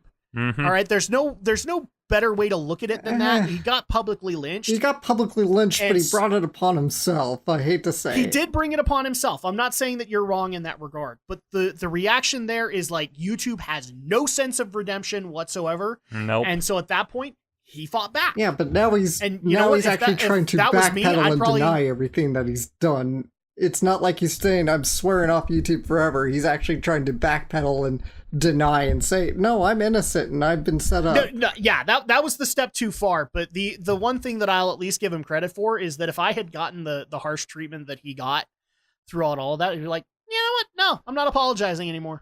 I'm not. Like, I will apologize to the people that I actually hurt, but to all the dicks who just covered me because they wanted to cover me, I'm done apologizing to you. Yeah, I mean, there's one thing that with the YouTube community in general that I've learned this year, it kind of just it reminds me of this quote from The Dark Knight where the Joker's just like, you see all these civilized people, Yeah. when things go south, they'll eat each other. And They really will. and I'm just like, wow, the Joker was right. I mean, for crying out loud, like, look at what happened to Channel Awesome. They got eaten. Yeah. I've seen a lot of the creators from that who weren't even really involved in the whole controversy. They just stepped away. Like, oh crap, is it Chris Stuckman? Yeah. Is that his name? Yeah, he was one of the creators. Like, He was barely involved, and then he got involved in 2 controversies because he was involved in Channel Awesome because he had just barely joined them. And then, what was it, Defy Media? Yeah, Defy He Media. had just barely joined them, and he got involved in that. And it's just like, now Chris Stuckman, to a lot of people, is the frickin' enemy, and he's done nothing. Yeah. All he did was he cameoed in a couple of Nostalgia Critic videos. That's what he did. Yeah, and that's just, as I kind of say repeatedly, these are the growing pains of online video as an industry, where we're starting to get past the point of, oh, it's just like a fun hobby thing with a sense of community. We're now getting into the mindset of, okay, this is a business. We have to treat it as a business now. Yep. We can't treat it so lightly anymore, especially as this age, as we become more digitally interconnected. Yep. Alex, Brinton, do you guys have anything involving YouTube that drove you nuts? Or were positive, for crying out loud? Like, can we please have some positivity Positive here? for me. Can we get K2SO out of the room? Well, I can't think of anything really positive off the top of my head. And to be honest, I kind of like ignored YouTube for the most part. I mean, I know like I launched Triad Let's Plays last year and tried to keep up a relatively good presence throughout 2018 until things started to get pretty busy again around the beginning of the last semester. But I just kind of kept to myself. I just worked on my craft, perfecting what I do, participating as much as I can, and helping out where I was needed with Geek News reviews and opinions and all the other little things that the four of us work on, Anime Bonsai, just kind of focusing more on what I could provide to the crapshoot, which is YouTube, and always continuously looking forward into what I could where I could potentially go to in the event that YouTube finally shrivels out and dies. Except it wouldn't really shrivel. When YouTube dies, it's going to be an explosion. It's got more of an implosion. It's not going to be slow and the explosion will come from a punch from Google, just like, we're done with your shit. Well, I hope not to be. Well, I don't even really watch videos on YouTube anymore, to be completely honest. Like, there's not really a channel I particularly follow besides you three. Thanks. Besides you three. Yeah. I mean, if there was one positive thing from YouTube that I remember liking fondly, and it's very limited, that would just have to be Dragon Ball Z Abridged episode 60. Yeah, really, and the most recent one too. The addition, the epilogue to it. Mm-hmm. Honestly, I think like a lot of things that I have seen about YouTube, if we are trying to seek some like a semi-positive note, because the more I think about what my comment's gonna sound like, it's not gonna sound very positive, but I've seen a lot of articles of people reminiscing about like YouTube in the old days, like YouTube 10 years ago.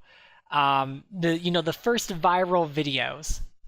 Yeah, what made YouTube great, essentially. And it made me sad because it's like, wow, those really were like creative, well-made, it was good content and things that I watched a lot when I was in high school. And it's just sad to see how far it's been, the community's deviated from actual good content and not making a fuckery of YouTube. Yeah, but to be fair, to that I would kind of like, oh yeah, YouTube was so much better 10 years ago. And I'm just like, does nobody remember the Viacom lawsuit at all? Yeah. Which is especially telling considering that Viacom now owns VidCon, the convention for YouTubers, so that happened this year, which blew my mind. It's like, so the company that tried to sue YouTube out of existence now bought into the system. Yeah, pretty much. I mean, good times. The other thing too that I mean, you could ultimately walk away as a positive is actually Romney brought this up in his year-end vlogs, and I'll bring it here. Is that like now you look at some of these numbers that are like 40K, 50K, 100K subscribers. And I didn't actually consider this until recently, but there are services now that just let you buy subscribers. Mm-hmm. And so it's a hollow subscriber. And so one of the things I've actually taken away from it now that I've had time to step away from YouTube and think clearly is look at the communities that have formed around our channels. Like, they're legit people. Like, I'm not saying that we don't occasionally get the problem of fake accounts and everything like that. But as Romney pointed out in his year-end vlog, like we never mentioned this on the channel, mainly because I was so stressed out with everything else I didn't notice. But you you breached 1,000 subscribers. Yeah, this year. I have no idea how, because I barely uploaded anything this year. Yeah, so at that point, like, you breached over 1,000 subscribers.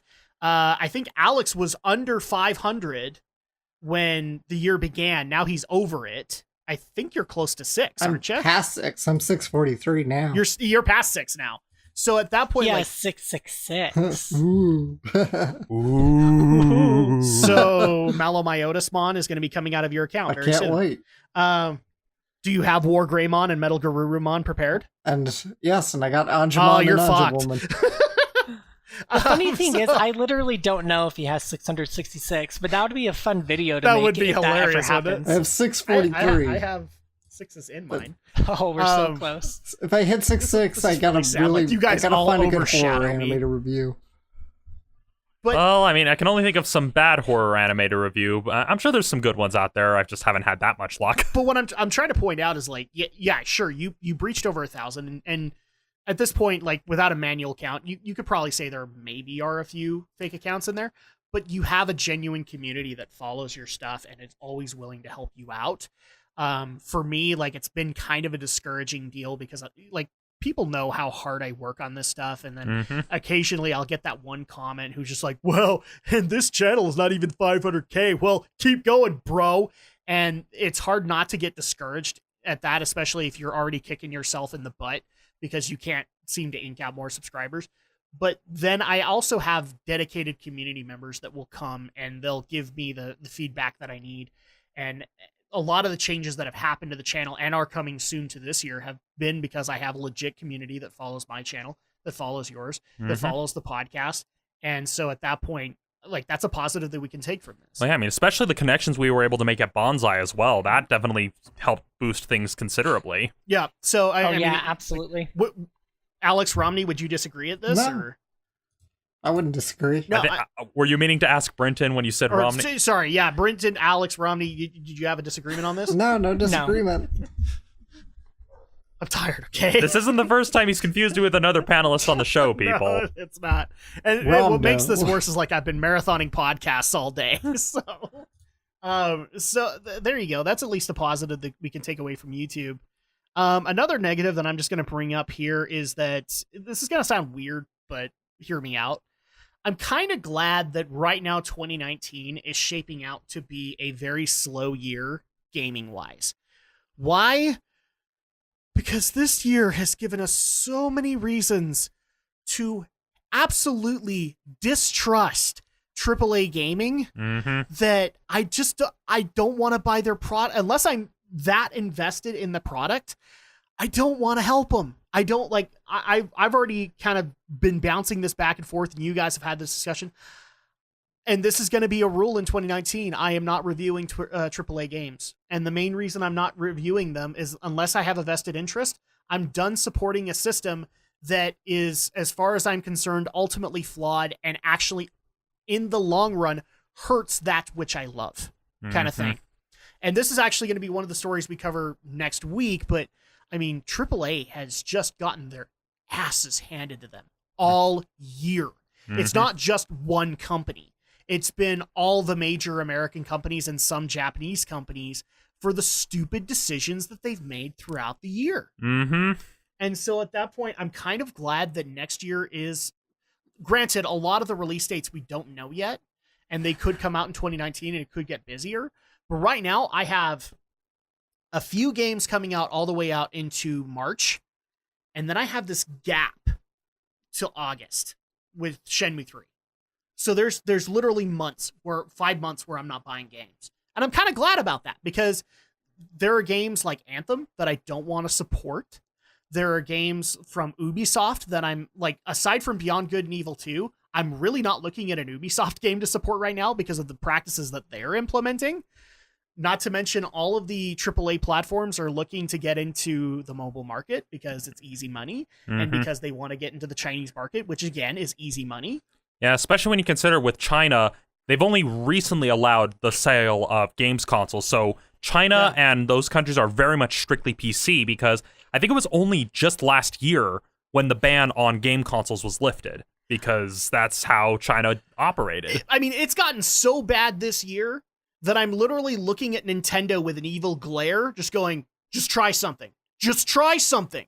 Yeah. I dare you. Yeah. I will start talking shit about you. Yeah. But at the same time, though, between like and this is just from my perspective, between companies like Nintendo and then the other major Japanese competitor, Sony, you've almost seen kind of a flip between Nintendo and Sony, because Sony started enacting a lot of their weird censorship policies. They've moved their gaming headquarters to the US.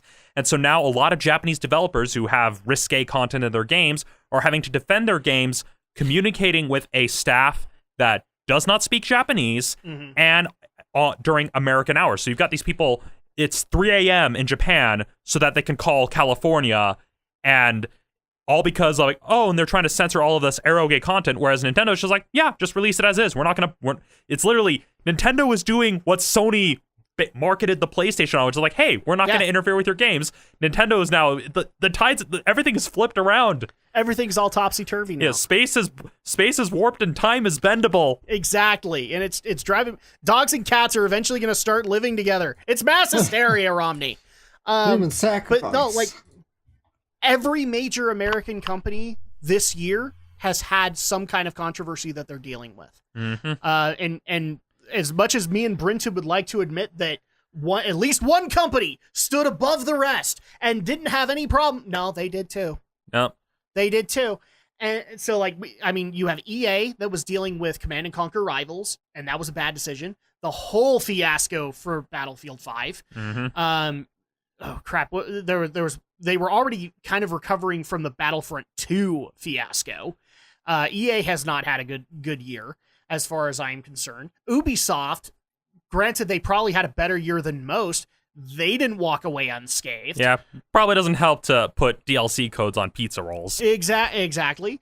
I'm also very much against experience boosts, period. That's just my opinion.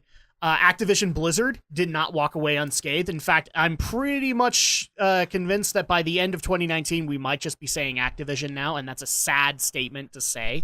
Yeah. It makes me really sad too. We've been talking here's about the new that slogan: a lot on Activision. Don't you all have phones?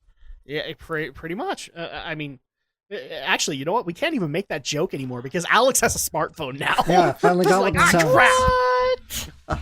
Yes, we can't make that joke anymore because now he can technically get Diablo Immortal. But are you, Alex? Mm-hmm.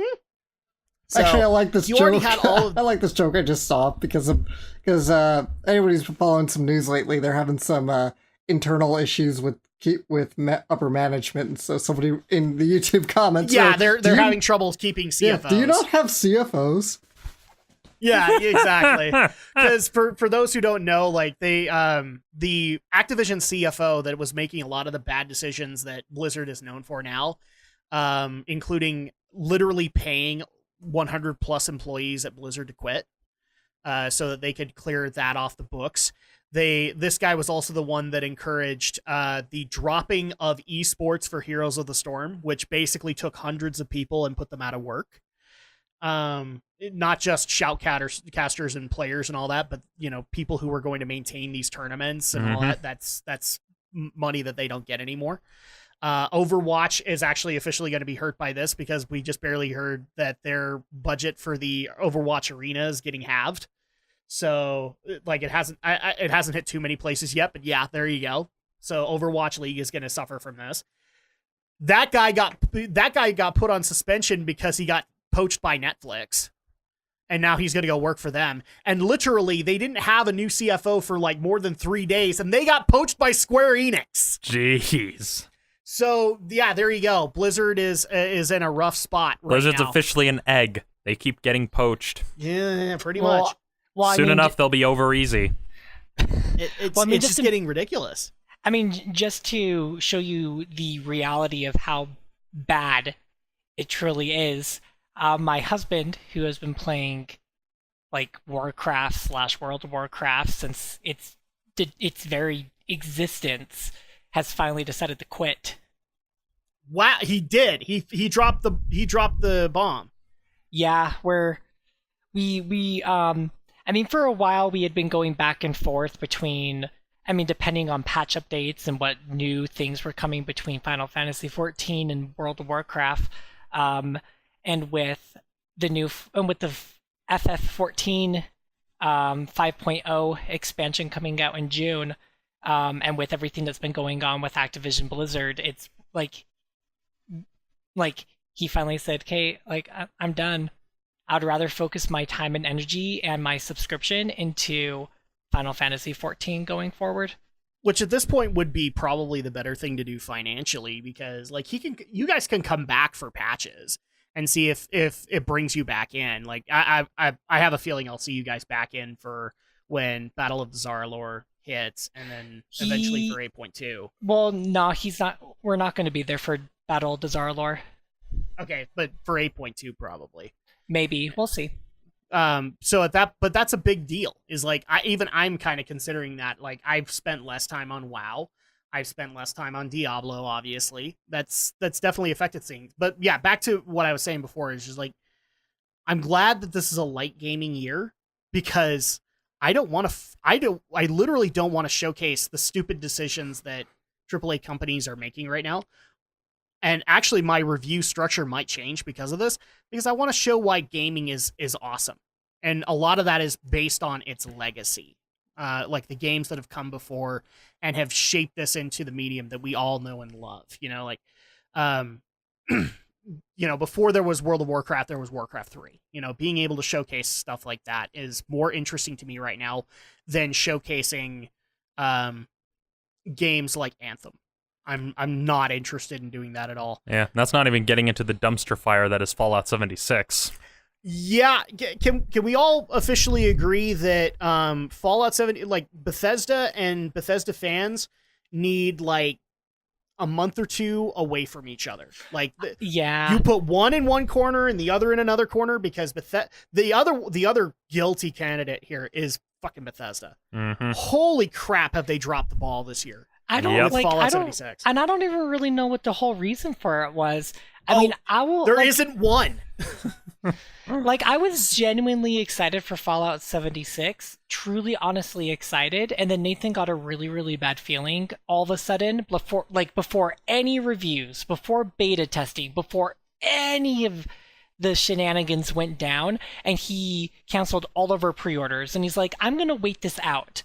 And after reading, And that was a good decision. Mm-hmm. no, it was after like reading all the articles, following along with it, just like I just sat there and I was like, what the actual hell is happening here?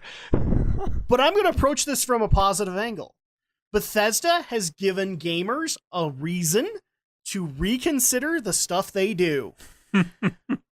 If you're a person who buys the $200 collector's editions and you bought Fallout 76, I hope you learned your lesson, because sometimes AAA gaming companies are going to come out and try to fuck with you. I'm not worrying about the cussing filter. Don't worry, Alex. But I've already said the F word. yeah, so but you guys followed that, I'm guessing, the whole bag that Yes. was, I can't remember what the actual material was. It was supposed to be canvas, and then they Canvas. got sent a cheap nylon bag. a cheap nylon and then, duffel bag. And then there was the the fact that you couldn't return the game, that once it was on your system, you were stuck with it. And then we just barely heard about the Nuka Dark, which was supposed to be like a rum bottle. Yeah, and it turned out to be this super cheap like plastic bottle. Well, no, it was a rum bottle. So, like, a lot of people thought it was going to be this unique bottle that they would want to keep. But no, it was an actual rum bottle encased in a plastic bottle. And so at that point, it loses its allure, because you don't even want to keep the plastic part of it, because you can't pour anything out of it. So you had the Nuka Dark. And then eventually, there was another one that just barely hit. This is the one where I applauded Insomniac, because there was a Santa outfit in Fallout 76, and it was microtransactions, obviously. You had to pay for it. Yeah. And in response to this, Insomniac gave the Sam Raimi Spider-Man outfit for free. So, like, if you got the DLC for Spider-Man on PS4, you got the Sam Raimi movie Spider-Man outfit for free because of this bullshit. Love it, love it, love it, love it, love it. That to me is just as much a mic drop is when we had to deal with the whole you couldn't trade your games or anything like that on Xbox One, and PlayStation putting up the video going, here's how we feel about you being able to share your games. No, it literally was just like here's how to share your games, and then just like one hand's like, thank you. Thank you. And that was like the ultimate mic drop to Microsoft. Apparently Sony is not new to mic drops, because I recently watched, I saw footage from the old footage from the very first E3 where Sega did this whole, oh, here's this new console for $399. Then the guy from Sony just gets up and just like $299.99, and then just gets down from the stage. Yeah, pretty much like that. Oh, Jiminy Cricket. I guess Sony's just been savage from the word go.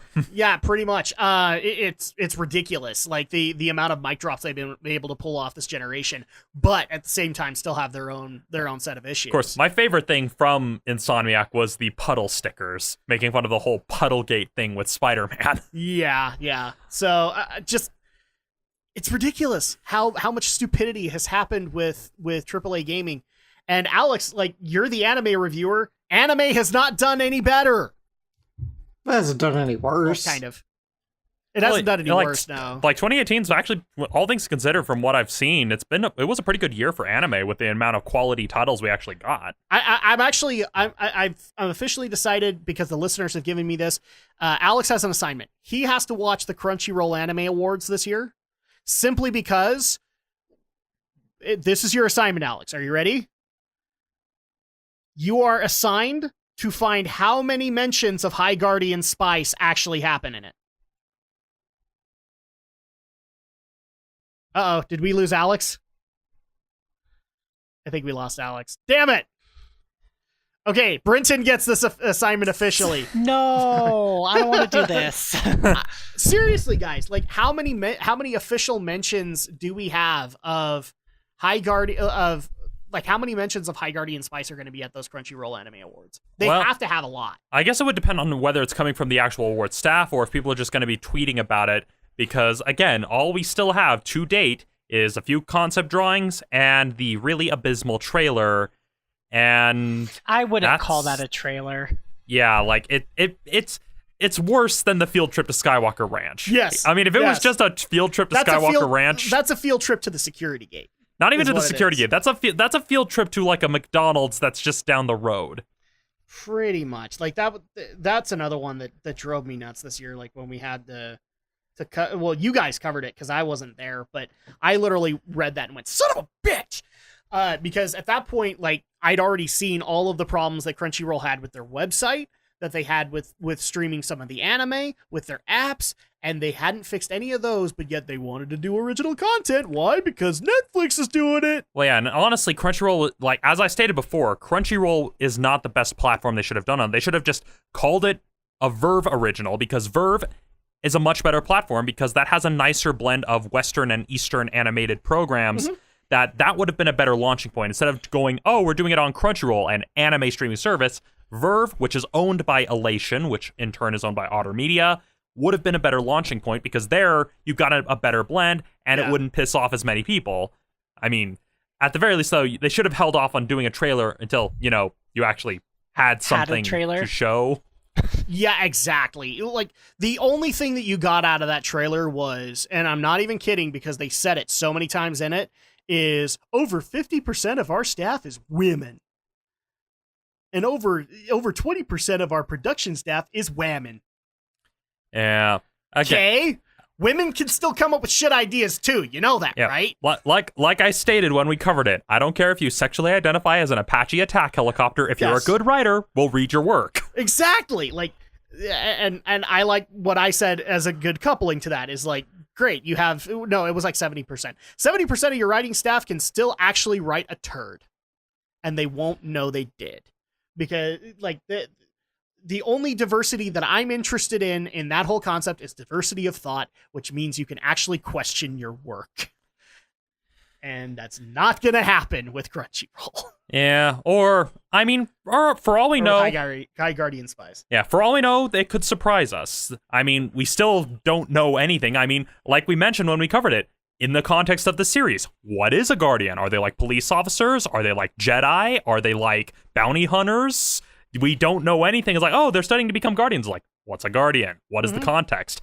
I mean, when you think about it, and if you're trying to And establish, do you want to know what one of our listeners actually pointed out with how vague that trailer got? Do you want to know one other thing that happened that was incredibly vague? That's very similar to High Guardian Spice. I didn't even think about this until I went and did the comparison by the listener. Bully Hunters. Bully Hunters was just as vague when that actually happened, and it literally didn't last the first night.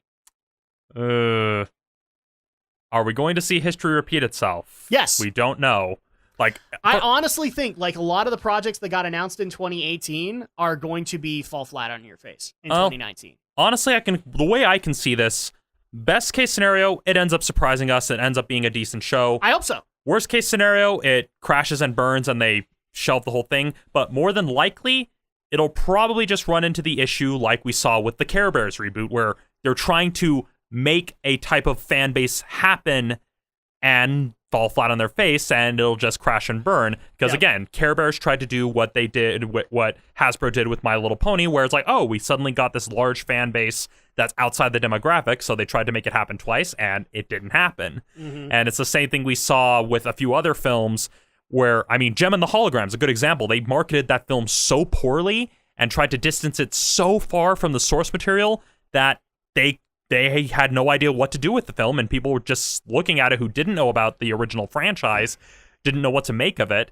And so, looking at it, I mean, the best way to look at it, you've got stuff like High Guardian Spice, and then you have DreamWorks doing High Guardian Spice right with their reboot of She-Ra, which I know some people are divided on it, but at least they had something to show. I haven't seen it yet. Well, yeah, I've heard good things. I still need to see Castlevania. Well, yeah, I've heard good things, but it depends on who you ask. People who are diehard fans of the original He-Man and She-Ra don't seem to like it. People who aren't as familiar seem to enjoy it. Mm-hmm. And so it seems to be one of those series, but the main difference, DreamWorks had something to show. They rather than try to talk about how diverse their writing staff is, it's like, hey, here's this cartoon. Here are these characters. Here's the basic story. Here's how it's going to look in motion. You know, kind of what you're supposed to do when you release a trailer. Something like that, yeah. Yeah.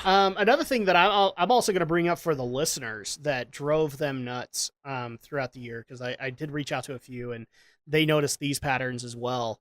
And Brinton will relate to this, because this was actually a story that I believe pissed him the hell off when he had to cover it while I was on my absence, is this year went out of its way to basically show that geeks can't be in relationships, that geeks can't get married. Because you had stories about surveys saying like divorce rates are up amongst geeks, because if you marry a geek, you will get absolutely no attention whatsoever, which is completely 100% false. Yeah, I remember this one. Yeah, oh, man. Just the sheer falsehoods of that entire. This is how bad it's gotten, and I haven't brought this idea to Brinton, but I'll bring it here. Is this actually might have sparked an episode of Why We Geek?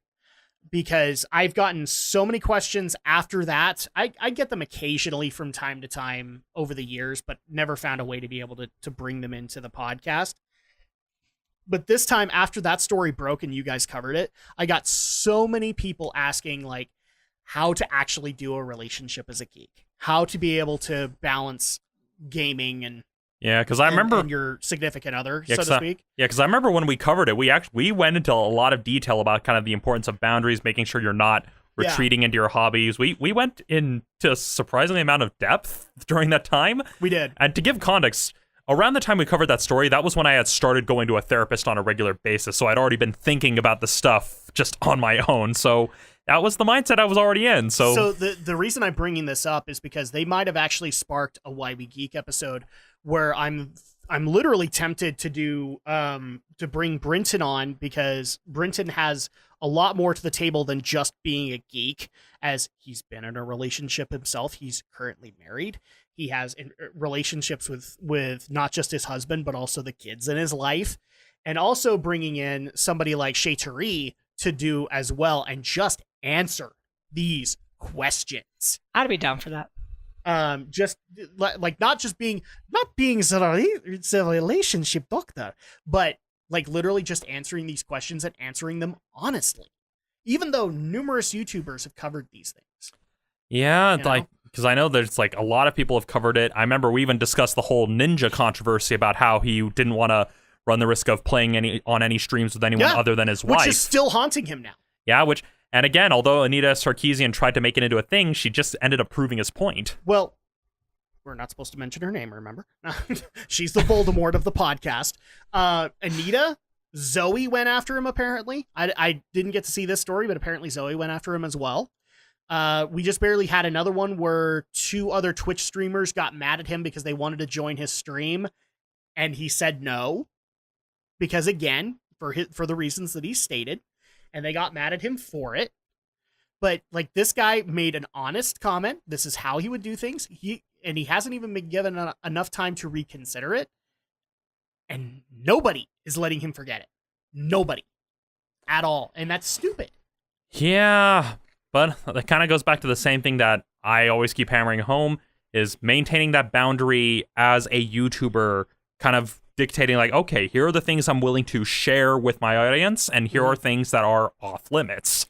Yeah, pretty much. And that might actually be another thing that we get into is like, at some point, whether it be on this podcast or another, just like being able to balance YouTube life with like life as a content creator with your personal life. Because that's another thing I'm starting to notice on YouTube a lot is that line it's not even blurred anymore. It's gone. And this is actually hurting a lot of people. Hence why we got a lot of those studies coming out this year of YouTube burnout. Like people are literally running themselves into the ground, wrecking themselves because they have to do it.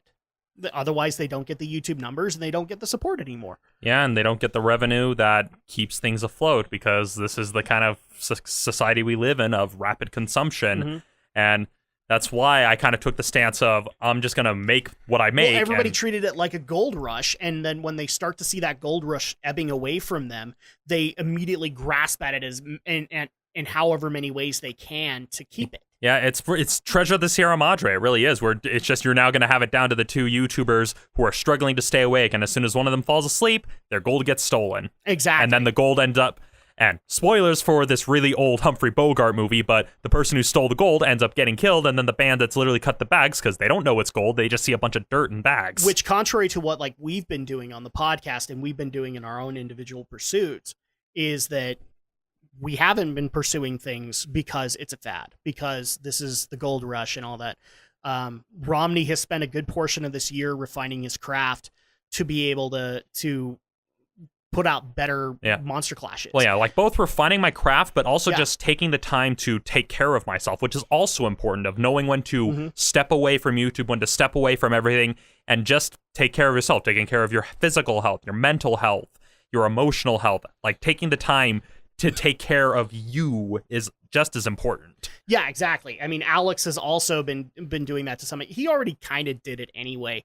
But another thing that him and me have been working on is like being able to adjust the Draken Shadow schedule so that we can actually take time off. You know, like when crap comes up or personal lives come up, we can take care of that. I've been doing that as well. In fact, like people on my channel are going to get a little disappointed because I have some big things that are coming to the channel, and a lot of it is good and some of it is not so good. And part of that is just because I am officially done doing what YouTube demands that I do. And at that point, because in my opinion, when I do what YouTube demands me to do, my content suffers because of it. And I'm done with that. But even Brinton has taken time, like Brinton, technically, according to YouTube standards, Brinton, your channel should be dead. Oh, yeah, easily. Because consistency, like the biggest rule that we get hammered into is consistency. Okay. Now, I've been fairly consistent. And you not so much, but a lot of people, like your audience, has understood why. But he's a game. So Brinton, you're a gaming YouTuber. Technically, your channel should be dead because you did the Triad Let's Plays and then you went non-existent for months, even though you were appearing on podcasts from time to time, and now you're back. But at this point, that shouldn't matter because your channel's dead. And I mean, I'm but yet you have a community. You have people that support you. I mean, I'm gonna have an update soon. TM. Hey, that's Blizzard's line. No, I'm kidding. I'm stealing Blizzard's line because it's going to become Activision's line soon, and I don't want them to have it. You're gonna beat Activision to the punch. Good work, sir. Actually, what's funny is that I was playing Spyro before I came to do this. I was playing something Activision put back together. But anyway, that's besides the point. I mean, yeah, my channel should irrevocably be dead, but I have my reasons.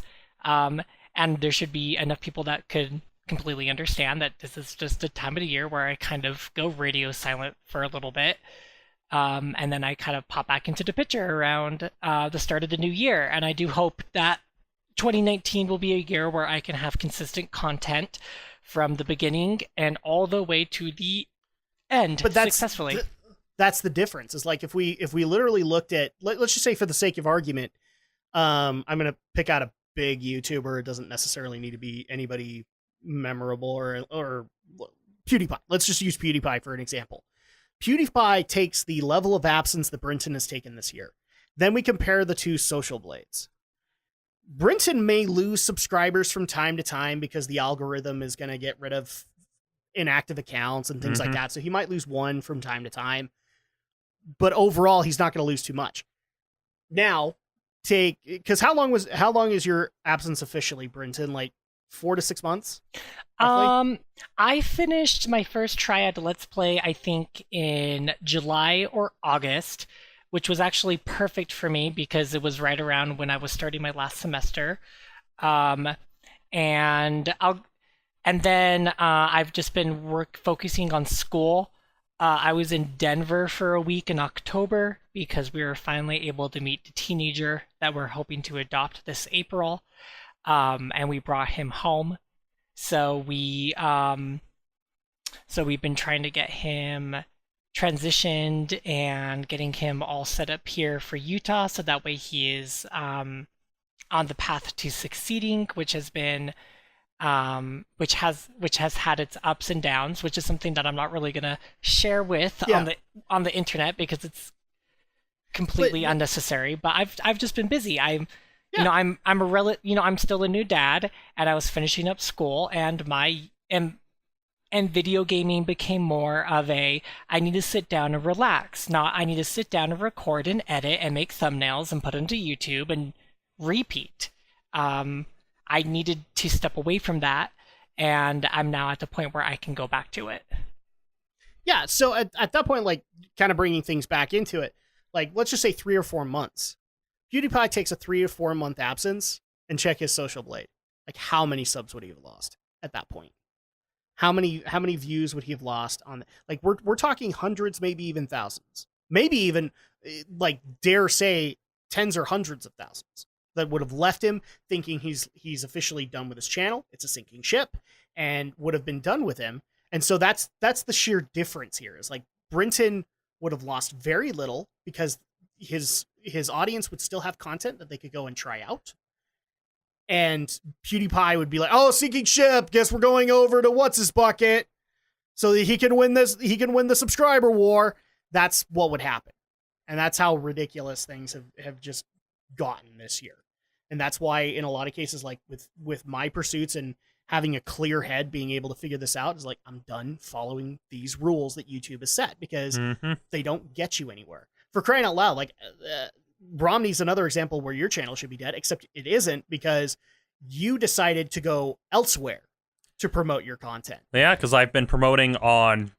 you basically went out and got a whole new audience. Yeah, because I've been promoting on Facebook, and although the Facebook version of Studio Ghost doesn't have a lot of people there, it gives people other options. My Instagram's actually been pretty successful, even if it is pictures of food that I make and cats. Yeah. But at least people like food and cats. So yeah, in fact do. And it's a way to engage the audience. My Twitter, I don't pay as much attention to anymore because I had to disable it notifying me every time everyone tweeted something because Twitter seems to think that I have the kind of time to care about any time that Reuters tweets a news story. And it's a case where I've just been having to kind of experiment with how to promote myself, and it's been working out. Then there have just been some strokes of good luck, like I mentioned in the year-end vlogs. I'm sure a number of subscribers and views came thanks to Xavier Woods and his entrance at WrestleMania with the Dragon Dagger theme. Definitely. Like, that had to have happened. Well, yeah, because to kind of explain people, there's a video on my channel called March of the Dragon. It was something I made freshman year in college.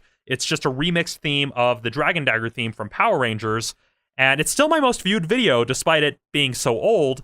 And then after his entrance at WrestleMania, people were looking up the Dragon Dagger theme, which meant they kept finding my video, which means I kept getting more and more views. Which was really funny to me, because all of a sudden I get a text from you out of the blue, just like, do you have any idea what's going on with the Dragon Dagger thing? I'm like, well, Xavier Woods did a thing at WrestleMania for it. I even sent you a video of him doing it. And he's like, oh, okay. Well, this just got me views. Well, yeah, it's because I saw people that kept commenting. It's like, thank you, Xavier Woods. And I'm just like, who the hell is Xavier Woods? Exactly. So I had to bring you up to speed on the matter. So there you go. Actually, unfortunately, we've run out of time to discuss this, but I think we've pretty much kind of gone over and put a nice end to the book that is 2018. Yep. There were positives. There were negatives, a lot of them, but there were actually some positives to be able to take out of it. And one of the positives that I'm going to go ahead and say is all of you guys that are listening right now. Because without you guys, there would be no podcast. And there would be no stories to talk about or anything like that.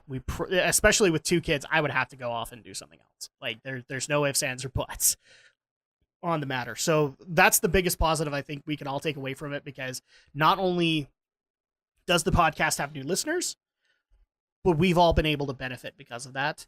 So much so that, as kind of a wrap up, unfortunately Alex isn't here. He got cut off, and it looks like he's cut off for the long haul. So we'll get his stuff in there in a minute. But the one thing I wanted to end on is the stuff that you guys can expect from the podcast in 2019, because we've been hard at work. We love doing the story format and everything like that, but one of the things that's been really interesting to try out every now and again is just having these bullshit sessions that we can just sit back and discuss, what was crap about 2018, what wasn't. And they've been amazing to be able to do. In fact, if you guys listen to the, I can't remember which one it was, but it was the December 14th episode where we didn't really discuss. No, it was just a Q&A. Where we just did a Q&A from you guys and answered a lot of those questions while also shooting the breeze and being able to do that. So we're already going to be looking to kind of incorporate that into the format. But to all the people that are also asking about, certain aspects of the podcast, are they coming back for this year? One of the things I'm happy to point out is Gaming with the Geeks is returning this year, as you guys have voted. And this will be the next thing up on the Gaming with the Geeks docket. The listeners have spoken, Romney, and they have decided that you must scare the poop out of me instead of psychoanalyzing me. So I'm not saying that we wouldn't get to it, but they have decided they want Silent Hill first. So me and Romney will be tackling Silent Hill first. And then later on, as you guys have demanded it, me and Brenton will return for Devil May Cry 5. Now, for those who are asking for the demo, me and Brenton have talked about it, and we're not really interested in doing the demo. We're more than happy to wait. Is that safe to say, Brenton? Yeah, absolutely. Yeah, we'll just wait it out, because it's only a couple of months, guys. So at that point, we'll tackle Devil May Cry 5 when it comes out, and it'll be blind for both of us. Like, that's the way that it's going to go. I will probably still be reviewing it, but it will still at least be blind for one person on that panel. So you guys can look forward to that. See, that's when you just need to do Devil May Cry 5 Bird Box Challenge. Oh, jeez. I don't know if I'm hitting anything, Brenton. Can you see anything? That would be so funny. Maybe Why do for I the heck want of to it, do we'll this that. now? We'll do Smash Brothers Ultimate Bird Box Challenge, where we all try to kick Romney's ass, but we can't see him. So there you go. You already have those. And then I'm also happy to announce that in the summer of 2019, assuming everything goes well, we will also be returning with Romney and Alex and me playing Snatcher for the Sega CD. We've decided not to go to Metal Gear right off the bat, as this has become more of a legacy to Kojima than it has to Metal Gear. So we're going to do Snatcher next for the Sega CD. So you guys can check that out very soon. We also have another awesome new feature that's going to be coming to Geek News, which doesn't really have a name, but it's basically going to be, to pitch it as vague as I possibly can, what would happen if we took some of the stories that we have to discuss on a weekly basis and we reenacted it as only the Geek News panel can do? That's the best way to be able to look at it. It's not going to be a weekly thing. When we can record them, we will. But you guys can look forward to that very soon. And then we also do have some other things that we're looking into, like, say, live streaming and a few other elements. But the other thing that I'm also going to get people prepared for is simply, this is going to be a year of change for it. Because the other thing that we can't necessarily rely on anymore is whether or not YouTube will allow us to continue to live stream to you guys. We actually have to look at other avenues to be able to get this product out to you. And the RSS feed is helpful, but a lot of people like to watch us live. So we're going to be looking into a bunch of other live streaming formats that we can be able to bring this to you and be able to discuss the week's events in Geek on Twitch or on Facebook or wherever we decide to go and test the waters, so to speak.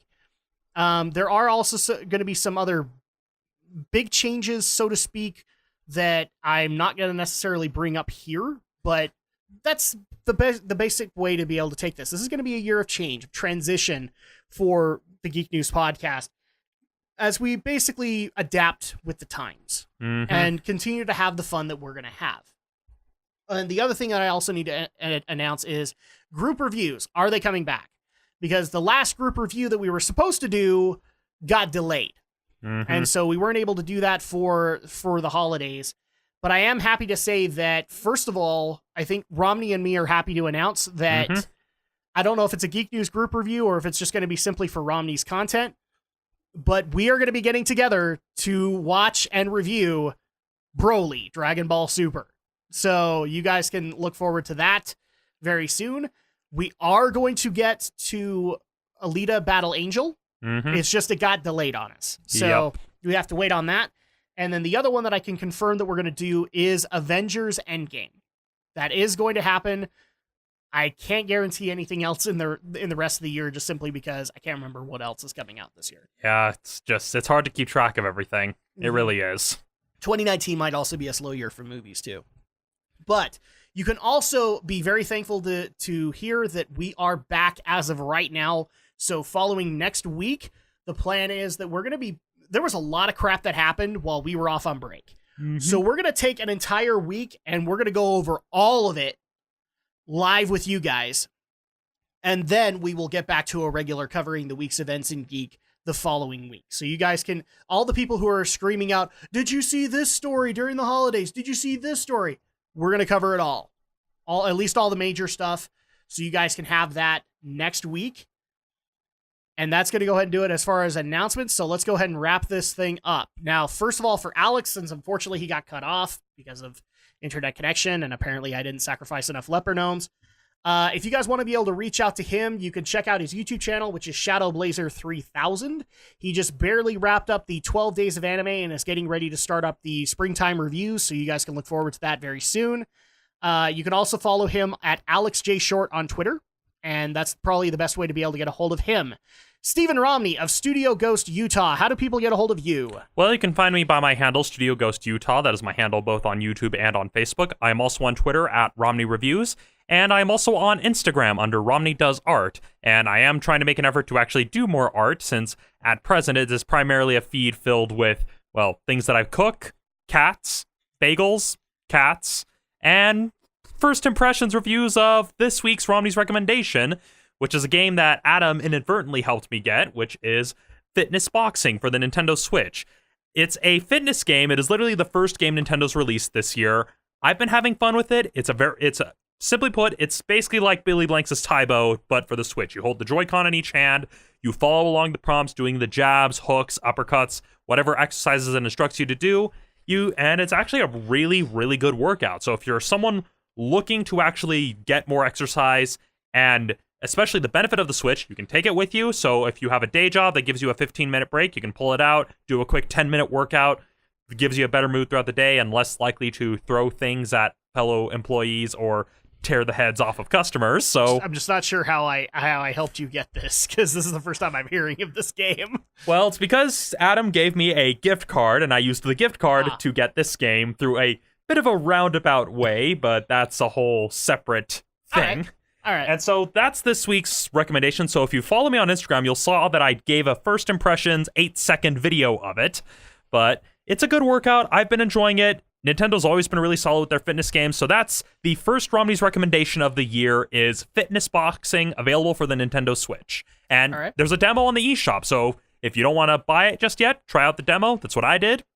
It's worth a shot. There you go. Brinton Volley of BPV Gaming. How do people get a hold of you? Wow, I lost train of thought for a second. I was trying to think of something silly, but it didn't come to mind. You can find me on Twitter at bvolley01. I'm going to try my best to be a little more present on Twitter going into the new year. And you can also find me at YouTube at BPV Gaming. All capitalized, by the way, because I discovered that there are two channels called BPV Gaming. However, mine is the one with all caps because I like screaming, apparently. So look out for a what's it called? Actually, by the time that this video comes out, I'll already have a video explaining why I've been absent. So I hope you enjoyed that video. Yeah, there you go. And I think the other thing too was that this will also explain, but things might have been freed up enough so that we'll probably see a little bit more of you. Yes. Yes. Because that's exactly what people need. They want Brinton's opinions on Oscar coverage so that we can all gang up on Alex. I'm not even I'm not even gonna watch the Oscars. I'm just gonna look up an article with who won and who lost, and that will be that. I know, but that's kind of the problem that Alex has, is that we don't watch, but he's the only one that does. I especially love that one of our I can't remember who right off the top of my head, but one of our buddies that has come in, one of our guests basically came in and went, Kevin Hart's not hosting, #not watching. There you go. That's your excuse. I didn't need Kevin Hart, but I guess you did. So I don't need anyone. All right. And so if you guys want to follow me, you can do so at Drac2326 on Twitter. However, I am going to just go ahead and be honest. Another transition that's going to be happening for me this year is social media is going to be kind of taking a back seat because of kids. So I will be on Twitter, but I'm also looking into maybe leaving Twitter and going somewhere else, but I'll keep you guys updated as things go along. I might just keep the Twitter feed, but just spend more time on other social media platforms, roughly. So, but that's the best way to be able to get a hold of me. And you can obviously check out my content on my channel at Drac Let's Plays on YouTube. So you guys can check out all the Let's Play content that I do, as well as reviews, as well as any other content like vlog content where I just discuss the gaming industry and how it sickened me so much in 2018. You guys can look forward to that. If you guys want to follow the podcast directly, first things first, please support the RSS feed, which is geekyweek.podomatic.com. If you want to be able to support the podcast on social media, you can do so on Facebook and on Twitter under the exact same tagline, GeekyNRO. And you'll be able to get up-to-the-minute information when we go live, the stuff we'll be talking about, etc. So you guys can look forward to that. And then also, if you want to submit your stories and your feedback, you can do so at geekyweek@gmail.com. And that's going to go ahead and do it for this episode. Thank you guys so much for watching. Thank you guys so much for your continued love and support over the last few years. We really have appreciated it. And especially considering that as of this year, I know I've been teasing this for a while. As of November this year, we will have been doing this on YouTube for 5 years. Wow. So you guys can look forward to maybe something happening around that time. I'm not going to tease anything just yet because we haven't really worked anything out. You guys just barely brought that to our attention. Yeah, we have no idea. Yeah, no idea whatsoever. But thank you guys so much for your continued love and support. We really do appreciate it. And for me, for Alex, for Brinton, and for Romney, we will see you guys next week for even more Geek News, reviews,